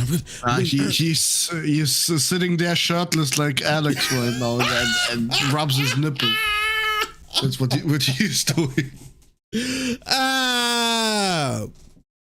what's up with all you Xbox supporters streaming shirtless and shit? What's up with y'all doing that shit? It's kind of different. Cobra, let me ask you. PlayStation said they lowered their expectations from that stupid ass 25 million. Me and you both agree that was dumb. They lowered it from that dumbass 25 million to maybe a more sensible 21 million, because 21 million consoles sold in a fiscal year is more than any number of consoles during the PlayStation 4 era. Do you think with this current lineup, this quarter, that they can actually sell, that they'll reach that goal of 21 million for the fiscal year? Wait, you mean from when?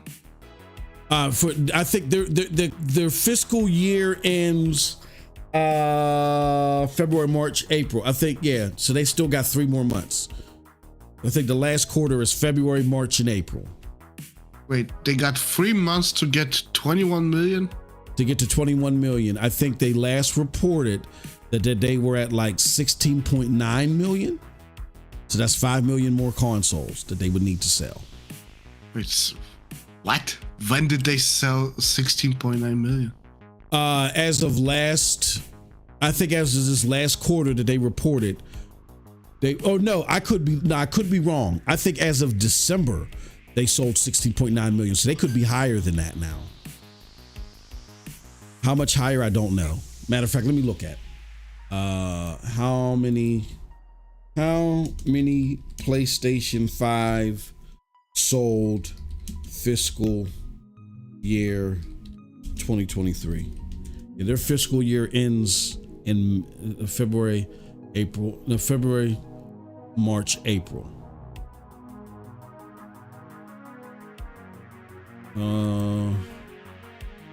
Okay. According to VG, Go ahead. They are at 16.4 million as of December 31st.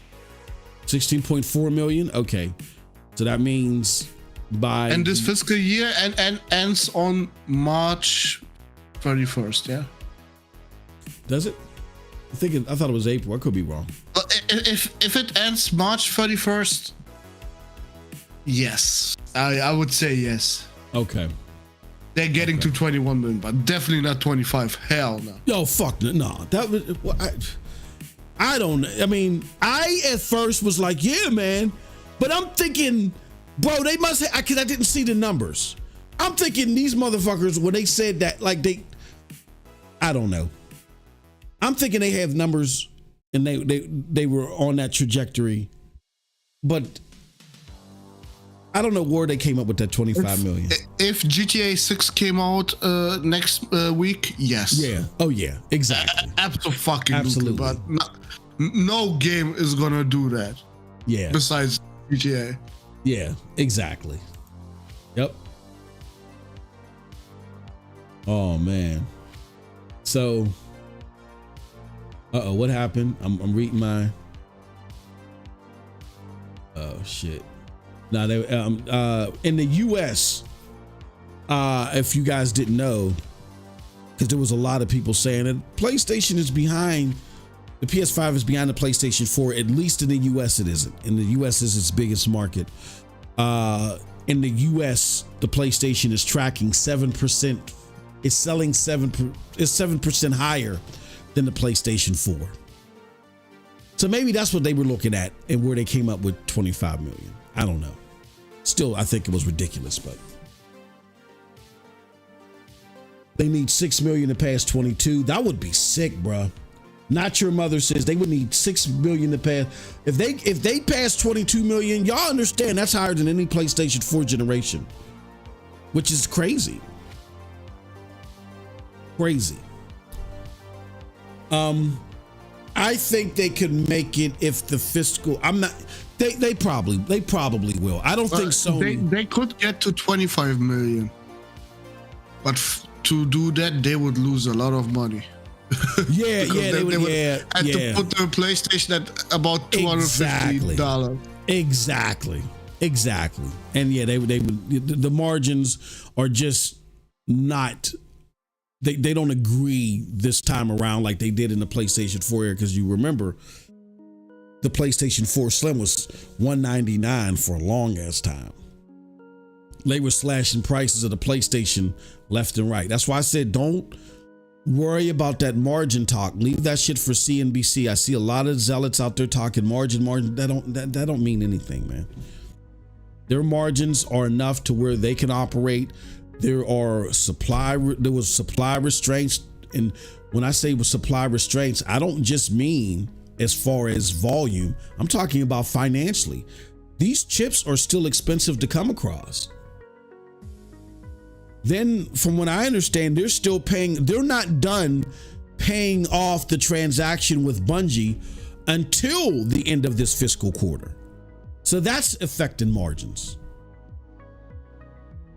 We hear about the conversion of the yen. That's having it. So there's a whole bunch of market bibble babble and doodad shit that should not worry you as a gamer. Because these mofos lost $10 billion combined. That PlayStation 3, Xbox 360 generation, they still around. I'm not saying it's okay for them to lose that now. I'm just saying they lost it then. We were not the wiser. Motherfuckers didn't know that they were losing it until the following. They lost all that money until the following gen, and we just enjoyed the games. Understand your lane as a consumer. That's how I think you can best extract what you want from these companies, by understanding your lane. Don't let these content, because our job as a content creator is to wake up every day and say, what can we talk about? We do it every day. What can we talk about? And as long as we know that you're going to come and listen to it, they're going to pursue it. So if they're sitting there bringing up this bullshit, the smoke and mirrors, yeah, man, their profit margins are this, and they've dipped to this semi-annual low, and they know they can captivate you with that dumb shit like it matters from a consumer perspective, they're going to keep hitting you over the head with that. Don't fall for that shit. It doesn't matter. That's why I didn't cover it. I didn't cover that, and I didn't cover the PlayStation 5 Pro. And the PlayStation 5 Pro was a pro PlayStation article. I'm not getting into that because it's a seesaw from the mainstream media, and they're full of shit too. They want clicks. They want in on this click game. CNBC was click thirsty with that dumb shit. But you let them do that over there. You got to be smarter as a consumer. What did True Virgil say? He said most of Xbox sales come from the US. That is true. Most of the Xbox sales come from the US, and outside of the US, they are dead. They are dead. Everywhere else, they are dead. That's why it's important for them in order to compete, you got to see what they're doing in the US. If they're not ahead in the US, they can't compete with PlayStation. They have to be ahead of PlayStation in the US in order to be competitive. To be a competitive threat, rather, to be more specific. If they're not ahead of PlayStation in the US, they are not a competitive threat in the global console war. They just aren't. All right. Great discussion. Wait, go ahead. I have one more thing to add to the what you said about The 21 million? No, when we think about content for the people. Oh yeah. I hope that the guys appreciate that we don't try to clickbait you. Yeah. What is in the title? That's what we talk about. Exactly. And maybe some extra stuff, but that you appreciate that we don't do the Code Eastwood shit where already confirmed 2026 Xbox coming. Xbox fighter jet / console jetpack coming at the end of September. We're not. We're fact based here. We look at certain facts and come and land in different places, but we're having fact based discussions and we're talking to you about things that are real here. We're not trying to get your hopes up. We're not out here trying to propagandize for a brand. We're talking to you about what is here, what is coming. We're giving you our own personal opinions and biases based upon that, but it's all fact driven and it's all about the games. Hopefully y'all can appreciate that. If you like getting your head beat over cash register because you want to believe in 12 T-flops and 40 frame deltas, then go right ahead. You know where to go. He told you where you can go. But if you want to come here and have factual conversation about what's going on and why and what you can look for as a gamer, this is the place to go. This is the place to come to. So, oh man, this dude, he was born in Redmond. He said, I'm patriotic. I served. I will always salute Xbox and Phil. Oh man, Jesus Christ. He was born in Phil's garage. Golly. All right. Let's move on, y'all, to the final topic, which is exclusive debate. I find this one very comical and funny. Because now all of a sudden that Xbox no longer wants to do exclusives and they're bowing out of that battle. Now exclusives don't matter. We have seen everywhere where people have agreed with the notion that is aligned with whatever Phil has said.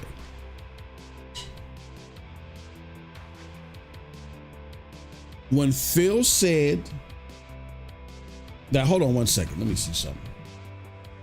When Phil said that, when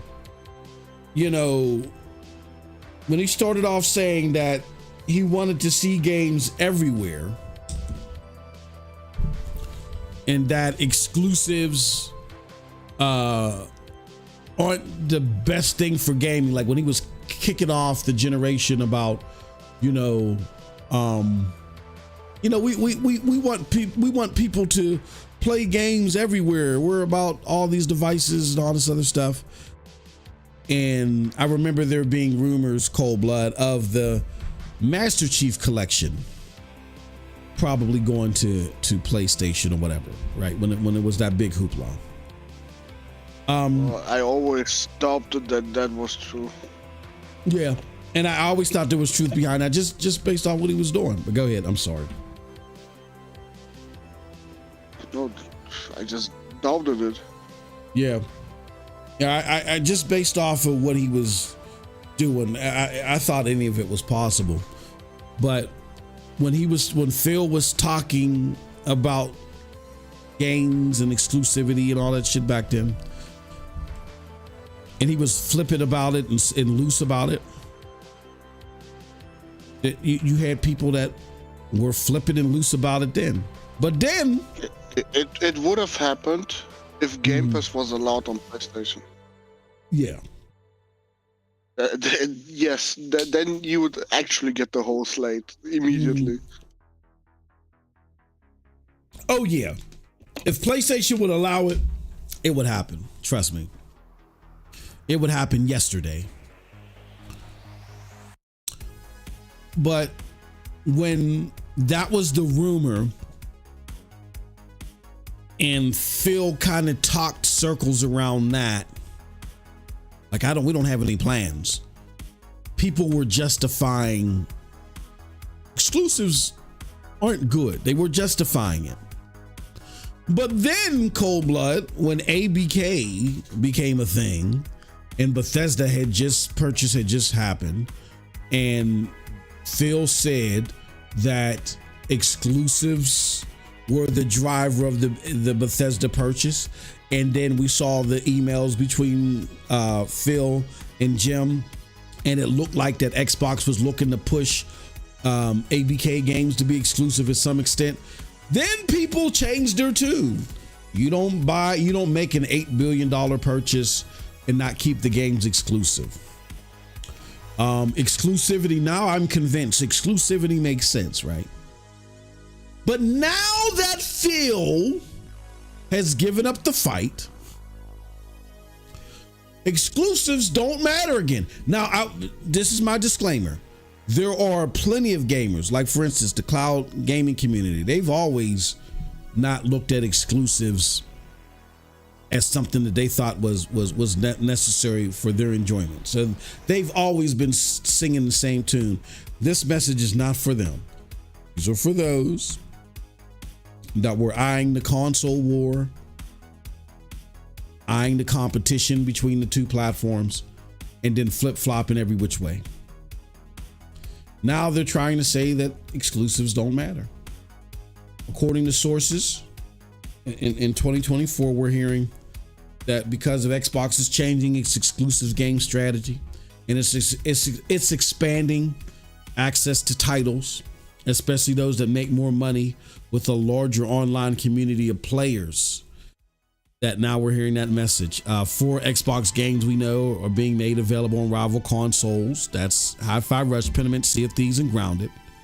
And the number of major releases from 2023 has players with a backlog of great games to play, of multi-plat games, that is. 2024 will have less of a choice of newer titles, giving players a chance to play through their backlog. So that's the talking points surrounding this exclusives don't matter. Then we also got an article, an interesting one, from the people at The Gamer publication, who are saying this: Xbox is right. Exclusive games aren't helping anyone in 2024. Now, in response to that, Cold Blood, there's 2 tweets out here. I put out this tweet to where I tried my best to explain why exclusives do matter. It was on the heels of Final Fantasy VII Rebirth being released. I think it's a 93 now. 94 on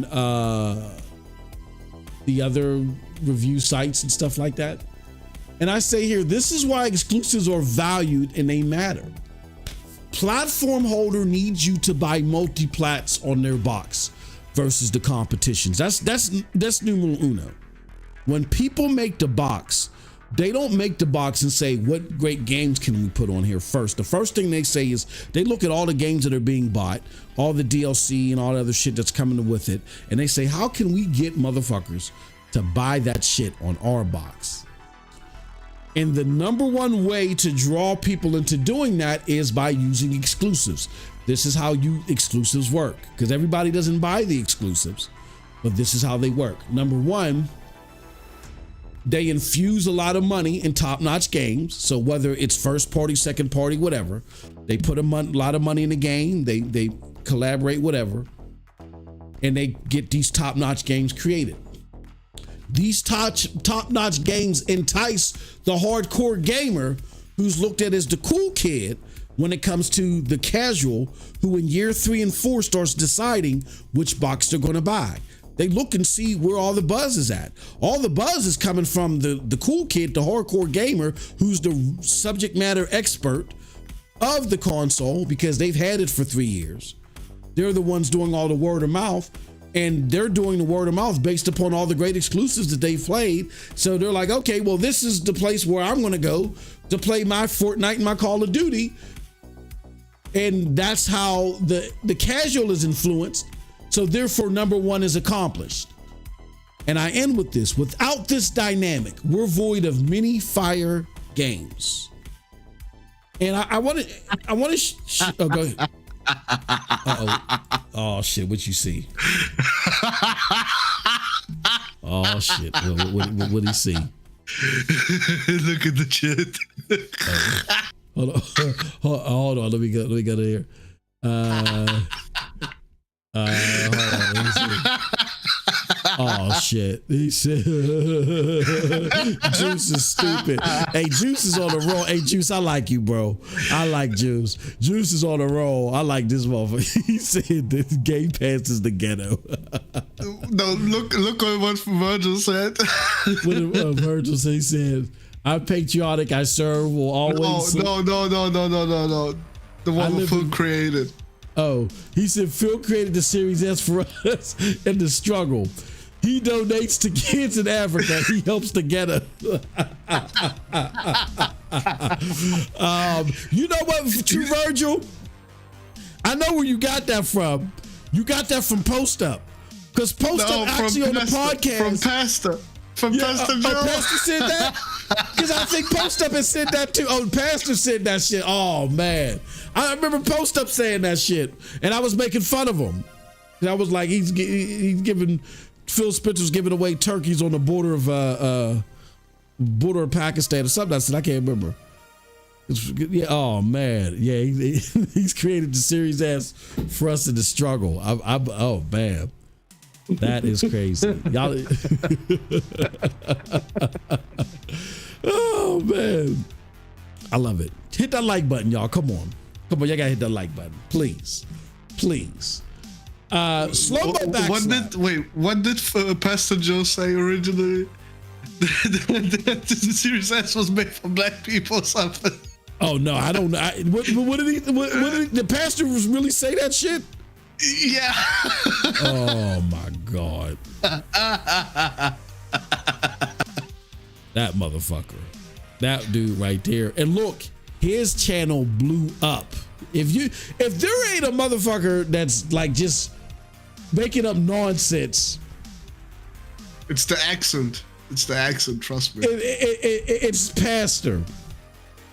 And you have fans that are like, yeah, Pastor, tell the truth. Like, they're not taking this comically. Like, we're laughing. We're enjoying the comedy out of it. There are people that are actually taking this shit seriously.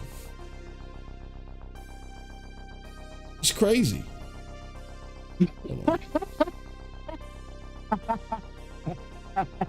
It's purebred insanity. All right. Look what Virgil said. He said, I'm not rich, I don't pretend. Lord, no, not that. The next one. He said, He said the Series S was made for black people, which it is. Yeah, okay. It's made for y'all black people. Don't come over here. I think Thrash, J Barry, Secuber, and myself included. It's made for y'all black people. Not us. Don't bring that shit. You know, y'all got that shit. I've never. The only Xbox that I have is a 1S, and that's because I do testing. No, I would never get that. Never. He said, "Pastor's the African Alex Jones." Oh shit. Yeah, but people flock to him, Juice. They love his stuff, and that not love it from an entertaining perspective. Like I think he's funny from that perspective because it's a lot of crazy shit he's saying. No, they legit feel like that he's spreading some information or some facts. It's crazy. But shout out to Pastor. I wanted to highlight this comment here from Slow Mo Backslap, where he says, "Stop it," and I really feel wholeheartedly about this. "Stop engaging with these disingenuous people who think any opinion that supports exclusives, no matter how well thought out, is console war garbage. They put labels on you and how you feel in order to easily dismiss your thoughts without needing to address them." I got to give a round of applause to that one.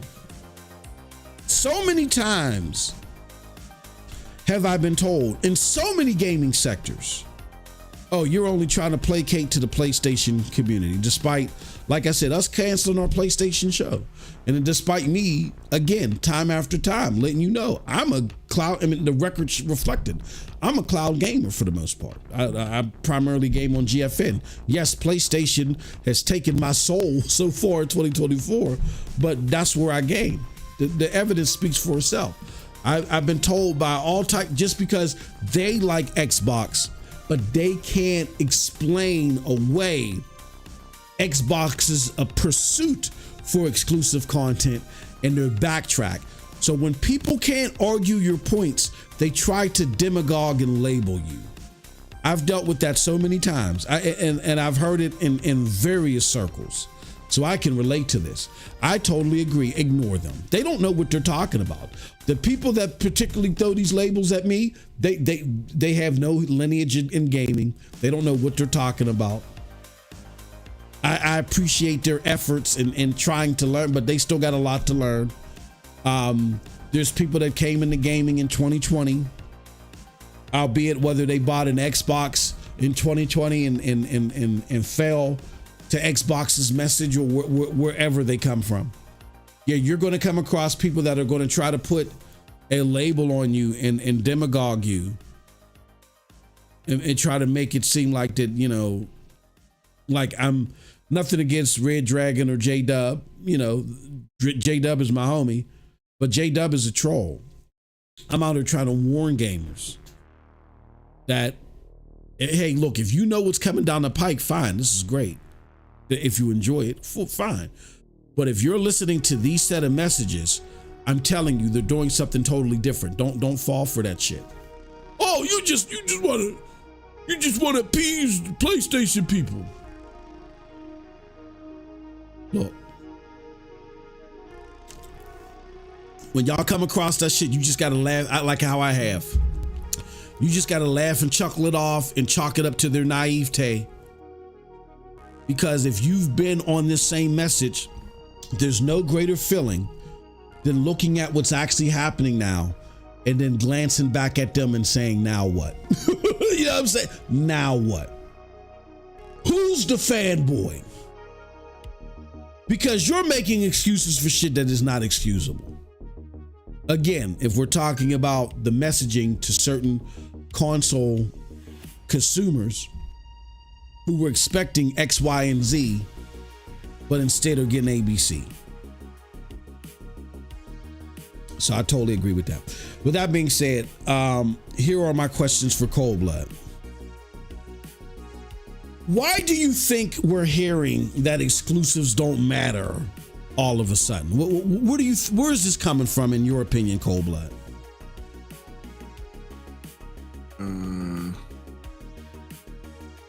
Well, they don't want to take the L, right? Yeah. I mean, isn't that the whole point of saying something doesn't matter? Mm-hmm. Yeah. The same with console sales. When PlayStation was absolute dog walking, yes. Xbox, they say the same shit. Yeah. Yep. Now that PlayStation gets their fucking games, the exclusives don't matter. Yeah. Yep. At some point, games don't matter. Yeah. Yeah. Yeah. Yep. So some of these delusional fucks, that's what I'm gonna call them from now on. Yeah. They will forever deny anything a bad Xbox. It's always some plan of Phil's.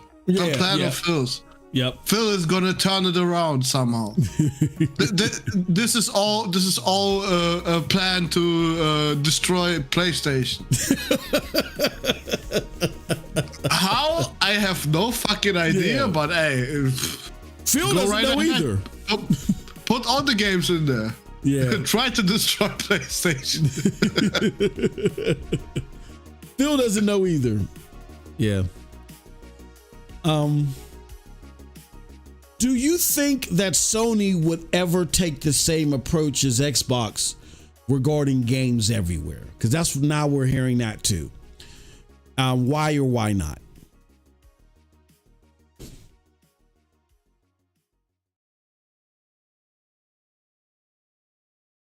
Hello? What?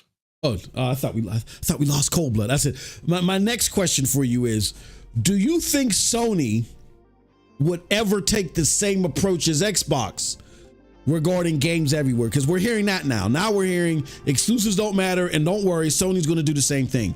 Do you think Sony's going to do the same thing? Why or why not? Easy way. Vote with your wallet. If you want PlayStation to go that route, just don't buy games. Don't buy consoles. Don't buy games. Go PC or something. Yeah, it's gonna go very fast all of a sudden. No. Yeah, PlayStation is. There's no incentive for them to do this, and we talked about this rigorously. Like, even the day and date on PC thing, we don't know. I'm doubtful they're going to do, when they talk about being more aggressive on PC, I think they mean they're going to put more games on PC, because they don't put a lot of stuff on PC. They don't have the Xbox approach. I don't necessarily think that means it's going to be day and date.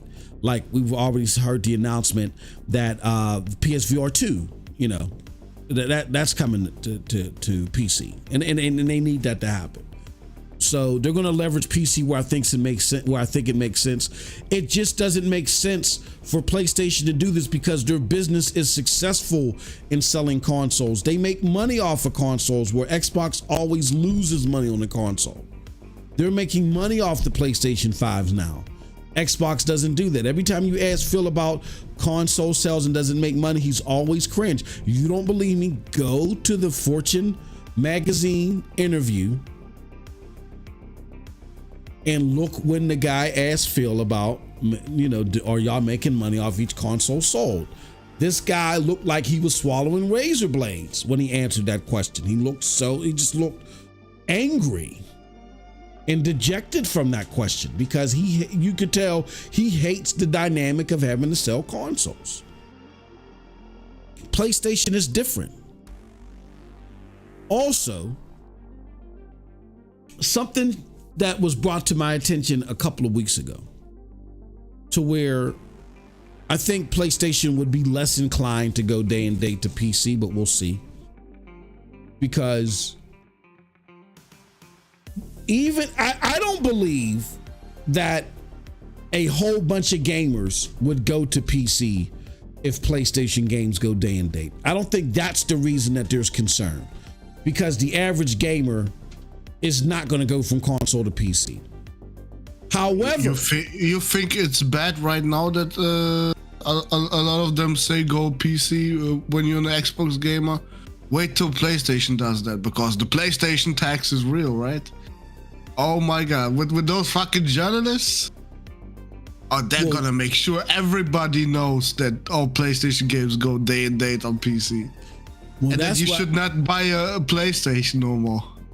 And that's why I say, I don't think the average gamer is gonna do it, but I think that you're gonna get a small margin of, well, not a small, you're gonna get a significant margin of the hardcore gamer that's gonna do it. Even if, and it was like math being talked about to where even if it's 5%, that's significant, because that's 5% that's no longer buying multiplats on PlayStation. They're no longer buying DLCs on PlayStation. And for every PlayStation game that they do buy, now 30% is going to the store holder. So that prospect is enough to where I think PlayStation would sit there and say, you know what? We're not going to go day and date with everything. That's my analysis. Again, I don't have anything, but I just have the numbers and I have the data. And then another thing that was brought to my attention is that since Xbox really pursued this and started putting everything day and date on PC, their actual revenue margins went down. Where PlayStation's, well, no, they saw the least revenue margin growth. I think PlayStation saw significant growth. Nintendo saw significant growth. They don't do day and date PC with everything, if at all. Microsoft did, and they're slowed down since they did it. So I'm thinking that PlayStation is looking at those dynamics and they're saying, look, there are things that we can leverage PC with, but we just can't do it with day and date. That's not going to actually help us. It's going to make things worse. We're going to end up with the money, that the extra sales that we get on PC, we're going to actually lose money because those people are no longer buying DLC on the multiplats with us. And now we're going to give an extra 30% to these store holders, because these gamers, a large enough chunk of them are going to abandon our console and go to PC. That just my theory, just my thought. I don't think they would do it. I think you're going to see PlayStation VR 2. You're going to see more games hit PC within a year, maybe 6 months, maybe. But I really don't think that you're going to start seeing them go less than 6 months. If even that. I think they stick to the year. They just aggressively put more games on PC.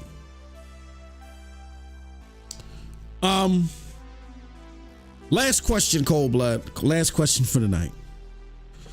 In your opinion, what happens to gaming if these people get their wish and exclusives go away? What, in your opinion, what happens to gaming? I mean, what is going to happen? I don't know. How am I supposed to know that right now? We did not have a situation like this ever, where all fucking games are on every platform. Mm-hmm. So you can't really tell right now. But I think, like I said, most people gonna go with PC. That's what I'm thinking, because PC makes the most sense. Mm-hmm. Here's what I think. If we lose exclusives, then the quality of the games that we're going to get, of course, are going to significantly drop. Because even when you look at PC, PC is an open platform. Like, there is no Steam exclusive. You might have exclusives to the Epic Game Store, but these exclusives to the Epic Game Store, are these games really that much better because of the whatever investment or whatever payment Epic is giving them to be exclusive, to be a timed exclusive? No. Well, Epic makes a lot of fucking money with their store because of Fortnite. Because of Fortnite, yeah. Yeah. But that's the scenario of a game a store being wrapped around the game more than anything, than it being a service. But it works. Well, it works for Fortnite, but Epic's actually lost money off that store significantly. The Epic Game Store is not profitable at all. They just had that report, I think, a month or so ago. Yeah, the Epic Game Store is doing bad. But still, people are forced to get Epic Game Store for Fortnite. Oh yeah. For that game, yeah. I'm not. They did not put that on any other store on PC. Mm-hmm.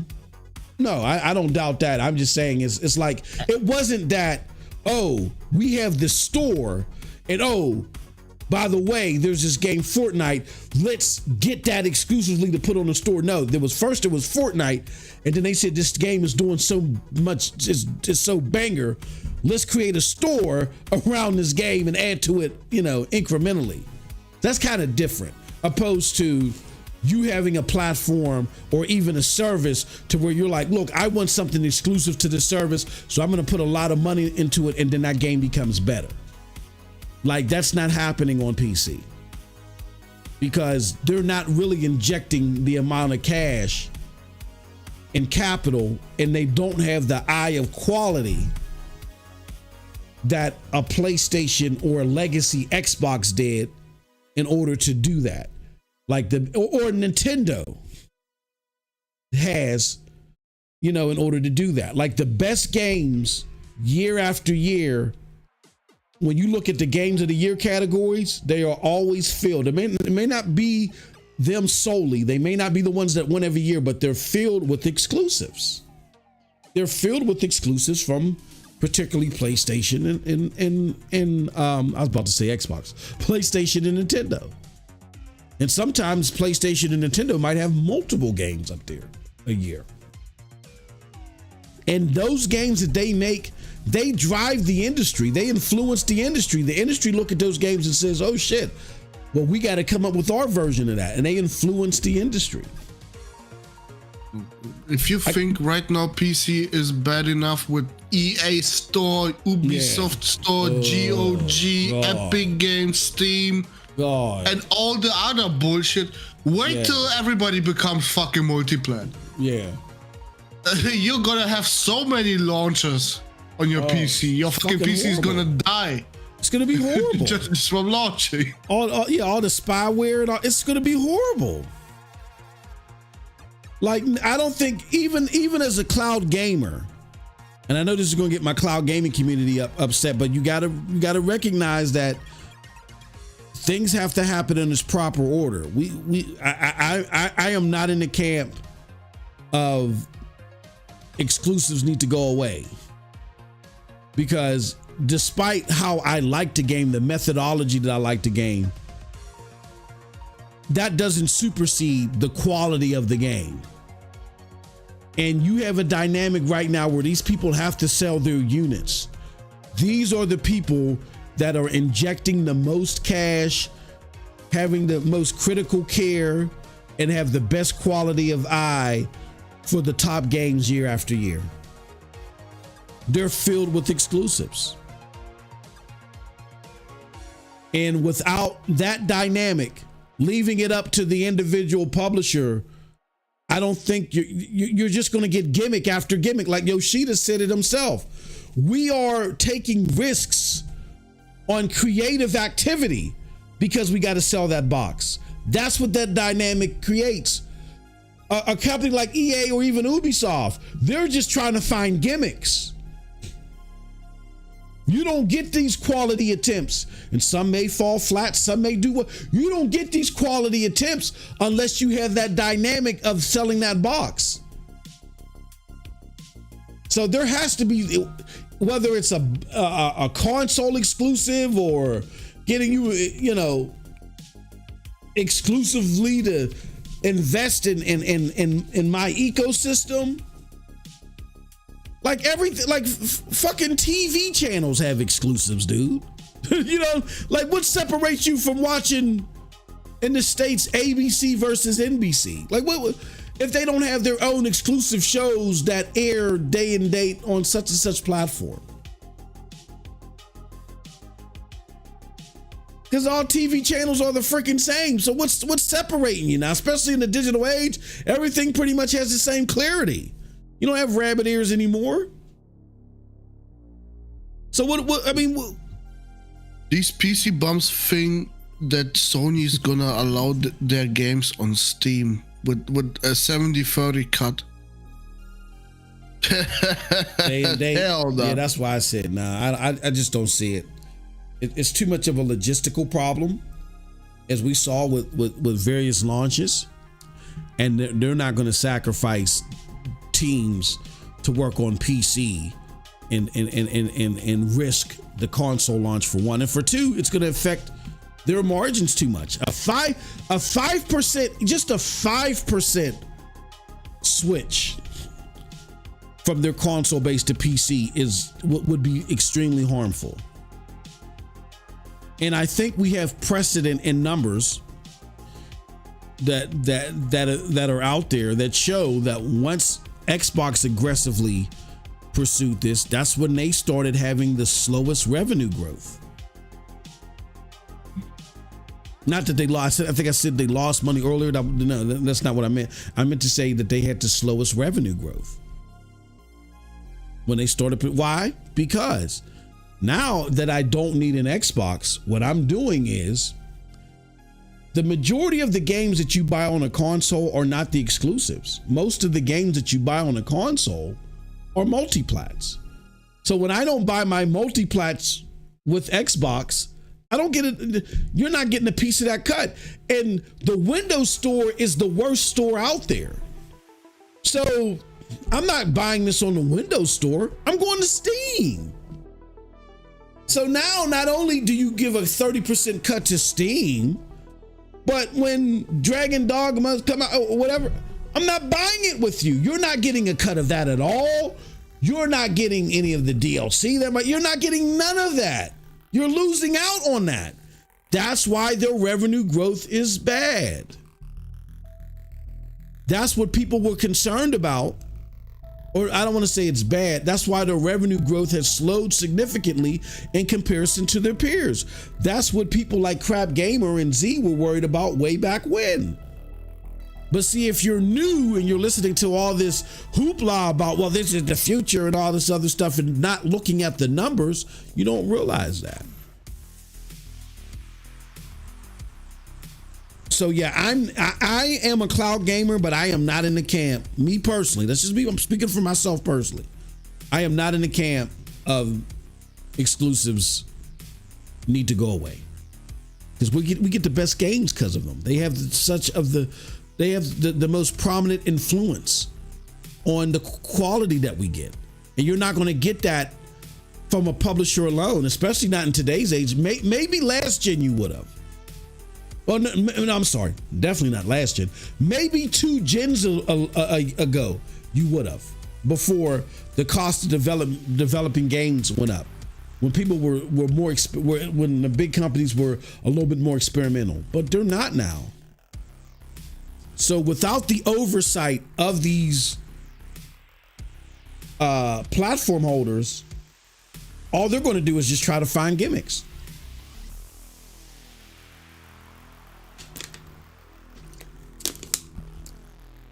And that would lead to, I think, the video game crash that we saw in the early 80s, or the video game console crash, or the home gaming crash that we saw in the early 80s. See, I was around for all that. I remember that like it was yesterday. It was part of my childhood. The Atari hit the scene, the ColecoVision, the Intel, the Commodore 64. And then we just got an injection of trash, and the home console market died like overnight. Arcades, were always a big thing back then. They were still prominent and doing well, but Nintendo brought back the home console. There was like a 2 or 3 year void, if not longer. I don't want to go through that again. That was not a pretty thing. There was so much trash and shovelware out there that gaming fell victim to it. So, all right. those are our thoughts for today. And we kind of went, oh yeah, we're almost at 2 hours and 40 minutes. Yeah, that's it. We're done. But we want to thank everybody for coming through. Thank you so much. It was a hell of a show. We're going to end our poll. We got over 36 votes, which is fantastic. We're going to end the poll. We asked, do you consider Xbox going third party a bad thing? 25% of y'all said yes, and 75% said no. Very interesting. So you need to tell that to your favorite content creator that was telling you that there's 40 to 50 frame deltas, and tell them, shut the fuck up. Shut the fuck up. With that said, oh, go ahead. For the 25% is probably here J Gaming and Virgil. Virgil, their soccer account, voting for that shit. Yeah. I wouldn't be. Yeah. I wouldn't be surprised. I wouldn't be surprised. Yeah, you go to this content creator, tell them, shut the fuck up. Hey, no, thank you guys. We can't do this without y'all. Thank y'all so much. And again, I'm gonna drop it one more time. Join our Discord, man. You wanna kick it with Cold Blood and I? So let's do this. Let me go find it one more time. You can kick it with us. Well, matter of fact, when we go do when we stream, I got to do something for a minute. When we stream Helldivers or Cobalt, I don't know what you're about to do. Are you about to go do something else, or are you about to game? No, I'm about to game. Okay. I just need 15 minutes. Join our Discord to take care of something real quick.